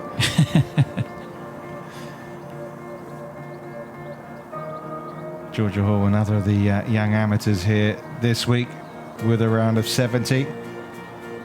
Derry was up there after day one. Winner earlier this year, of course, in the Turkish Airlines Ladies Open. But back today with a round of 70. Yeah, consistent performer these days, isn't she, the Frenchwoman? Came so close on a number of occasions last season and finally got the win in Turkey. Polly Cliven, of course, who was mightily unlucky to miss out in Italy just a few days ago when Florentina Parker won. And good to have Cheyenne Woods back again, of course a winner this season on the Ladies European Tour. Really, she just came unstuck yesterday at the second, had that horrible 9 on the card, hit the ball out of bounds at the par 5. I followed Flick Johnson for a while this morning out on the course, played some good golf, particularly on the back 9, 68 for her today. Laura Davis always entertaining to watch as well. She had 4 bogeys and 4 birdies on the card.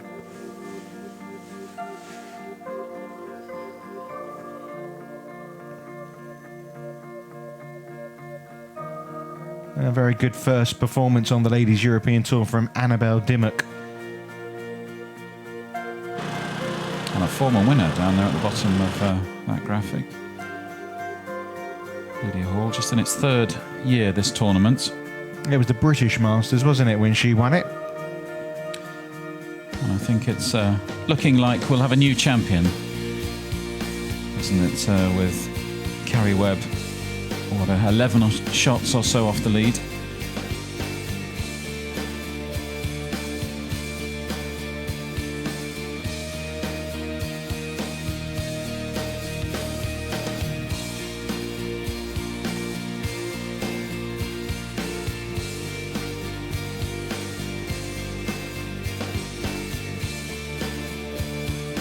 So these are some of the scores from the players. A little bit off the pace. Getting prepared already, aren't they, for tomorrow's play? The greenkeeping staff are working away. Confirmation once again that it's In Kyung Kim leading the way. Her closest challenger is the teenager, Minji Lee.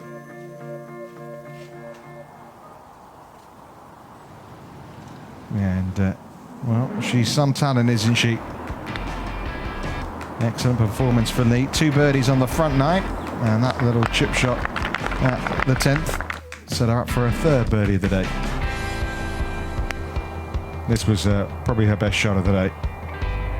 Ball slightly above her feet. We're always talking about being an amateur, aren't we? But I think you can almost discount that, can't you? I think when you do talk about her being an amateur, it's almost like you're saying in the same breath that she might not have as good a chance to win, but after that victory at the start of the season, that's 6 shots victory. Yeah, well, Carrie Webb's her idol. He's a mentor as well. Got to spend a whole week with Carrie Webb at last year's US Open. She's had some really good grounding from the Australian. Went for the green at 17, almost found it. Gladys Nacera's ball was there. Certainly one of the favourites at the start of the week when we lined up the big names in the field.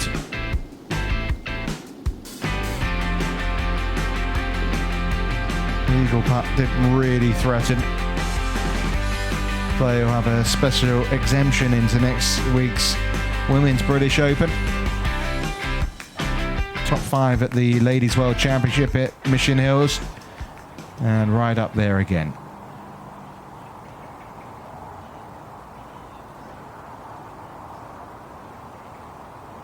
Well, the final group, In Kyung Kim, Minji Lee, and the 3rd member will be Amelia Lewis tomorrow. Yeah, she's kind of got under the radar, hasn't she, the American, these last few days, and it's been impressive how she's stuck around. 68 on the opening day, then a 71, bit of a wobble yesterday, but still a decent round, and then back to this kind of golf today. Yeah, she played really well. Couple of birdies on the front 9, one at 10, and another who made the most of a very accessible pin, you have to say, here today on 13. It's a hole where the players had struggled over the first couple of days, playing in the same group as Minjee Lee. Down the slope, in for birdie, number 3 of the day. She did well to avoid the water at 17. I think she thought she might have got wet there, but she avoided it, made the most of it.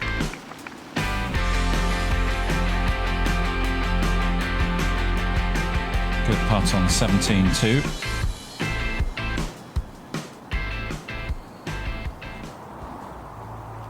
Well, after missing 6 cuts in a row, it's been quite a performance this week, hasn't it, really, from Amelia Lewis. And, well, celebrated 4th of July, American Independence Day yesterday, wearing a very patriotic skirt, didn't she? Yeah, I thought Florentina Parker made a good point there. Sometimes just a change of scenery can make the world of difference, can't it? Perhaps all those missed cuts on the LPGA Tour, and she can come over here, play a different kind of golf course, different conditions, and it seems to have suited her over the last 3 days. Well, you take In Kyung Kim out of the equation, don't you? And it's a very tight leaderboard, doesn't it? But she is there. And she is a 4-time winner, 3 times in America. Once, of course, on the Ladies European Tour, winning in 2009 at the Dubai Ladies Masters. Yeah, I think the 2 players that I'll be particularly interested in tomorrow, Masson and Lee behind Kim on the leaderboard. Those 2 for me have the quality perhaps to go really low and trouble Kim if Kim has a bit of a wobble early on and loses a bit of confidence.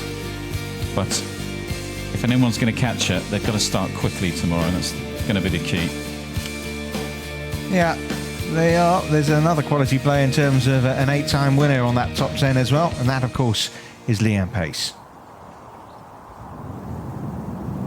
Now, the South African looked like she might challenge for the lead. Here she is at the par 3 12th. Yeah, she's always there or thereabouts when she makes an appearance on the Ladies European Tour. Former Order of Merit winner, of course, 2010, knows what winning's all about.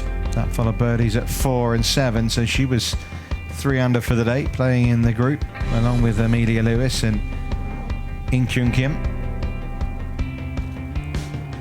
Parred the 13th, and a wonderful pacer putt from Pace. Appropriately enough. Second time I've used that today. Anyway, trying to hook it around the tree here. Didn't get any movement on the ball at all, and I'm afraid that was the start of her downfall, really. She made a good putt, didn't she, for bogey, but... Yeah, did well to escape, but just bogey on 17, and a big smile on her face. But unfortunately, she then made a mess of her final putt of the day as well, and it meant a bogey 4 there, and a round of 70 that promised a lot more. As you can see, the greenkeeping staff at the 17th getting things ready. Of course, they're getting the pin positions as well from the Ladies European Tour hierarchy. Yeah, it's a great hole, isn't it? I wonder what kind of part it will play in this story tomorrow, this 17th hole. Well, it's obviously the end of play here on day 3, which gives us a chance to show you what some of the golfers around the world have been up to. I'm not sure if you're aware of this. The Ice Bucket Challenge from Karen Coe. I nominate Florentina Parker and Mel Reid. Basically, you get a big bucket of ice water on you, and then you nominate 2 or 3 other players who have to do the same. It's got in a shoe. Holly Cliven, she's got it in a shoe there as well. Oh my goodness me. Basically, you have to do it. If you don't do it, you've got 24 hours to do it. Otherwise, you have to donate $100 to a charity of the person who's called them out choosing. It's been going on, and you've got Keegan Bradley, Ricky Fowler, Ian Paul, Lee Westwood's done it, Michelle Wee, I've seen. Yeah, I saw Karen Koch, the Solheim captain, doing it with the Solheim trophy. I thought that was a classy touch yesterday. Lexi's done it, Jessica Corder. Do you fancy it, Lee? Not in this weather. I was just thinking, at least it was hot yesterday. Yeah, true. You might have been pleased with that after being out on the course for 4 or 5 hours. But skill-wise, Ice Bucket Challenge is about as far as I can go, really. Well, there's the list of winners this year. And who's going to be the name at the bottom? Who do you fancy, Lee? Well, I think you've got to go with the leader at the moment, but I think let's not be too eager to etch her name onto the trophy just yet. Let's see at least what happens over the opening 9 holes tomorrow. But it's been a good season, isn't it? I've enjoyed watching a couple of the youngsters get their hands on trophies. Camilla Lenart out in Slovakia. She was very impressive on that final day. Birdied the first and led all the way through her final round. Was really impressed with her composure, and it was great to see her. And if in Flory get a win as well. Sorry, in case you're thinking M. Lee, is that Minji? It's not, of course. It's Mi Hyang Lee, who won the opening event of the season in Christchurch. But it could be an M. Lee. Maybe that's an omen. Top and tail that graphic with M. Lee tomorrow, but she's got to go some if she's going to overtake IK Kim tomorrow. Well, we've got a lot to look forward to, haven't we, with the state of play here after 3 days of the ISPS HANDA Ladies European Masters. Just to confirm how things do stand on the leaderboard, 4 Australians and a couple of South Africans there on that top 10 of the leaderboard. Sally Watson having a terrific rookie season, isn't she? Another appearance in the top 10 from the young Scot, who spent quite a bit of her life out in the United States of America. Nikki Campbell having a really good season. 3 top 10s already for her. Caroline Masson, who was just 1 shot away from making the playoff last year. She'll be hoping to make a charge once again. Sarah Kemp, the leader overnight by 3 shots. Fought hard to get round in 72. Amelia Lewis bogey free with her round of 68. And we've seen once again the talent that is the 18-year-old world #1 amateur Minji Lee. Already a winner this year in the Australasian Tour, but it's all been about In Kyun Kim, hasn't it, Lee? Yeah, and I think the great thing about today is we've watched a player put themselves at the top of the leaderboard, and they're a deserved leader, aren't they? What a round of golf from Kim, 63. You can't argue with that. As Sarah Kemp said in that interview, you know, she said, hats off. If you shoot 63, you deserve to be up there, and that's certainly the case today. And she's going to celebrate with a curry. Hope she enjoys it like we enjoyed her round of golf, because the 26-year-old Korean, the world-ranked number 24 player, is looking for her first win since the Lorena Ochoa Invitational back in 2010. She's had chances, a couple of seconds last year at the US Open and the Kia Classic when she lost in a playoff to Beatriz Ricari, who chipped in. It's 4 years since she got her last title, but she is looking good here, isn't she, in the English countryside at the Buckinghamshire Golf Club. Can she do it? Well, you'd make her a big favourite to do so. Her 4-shot lead over Minji Lee is what she takes. Well, that's all from today here in Denham, but from all of us here on the Ladies European Tour, bye for now.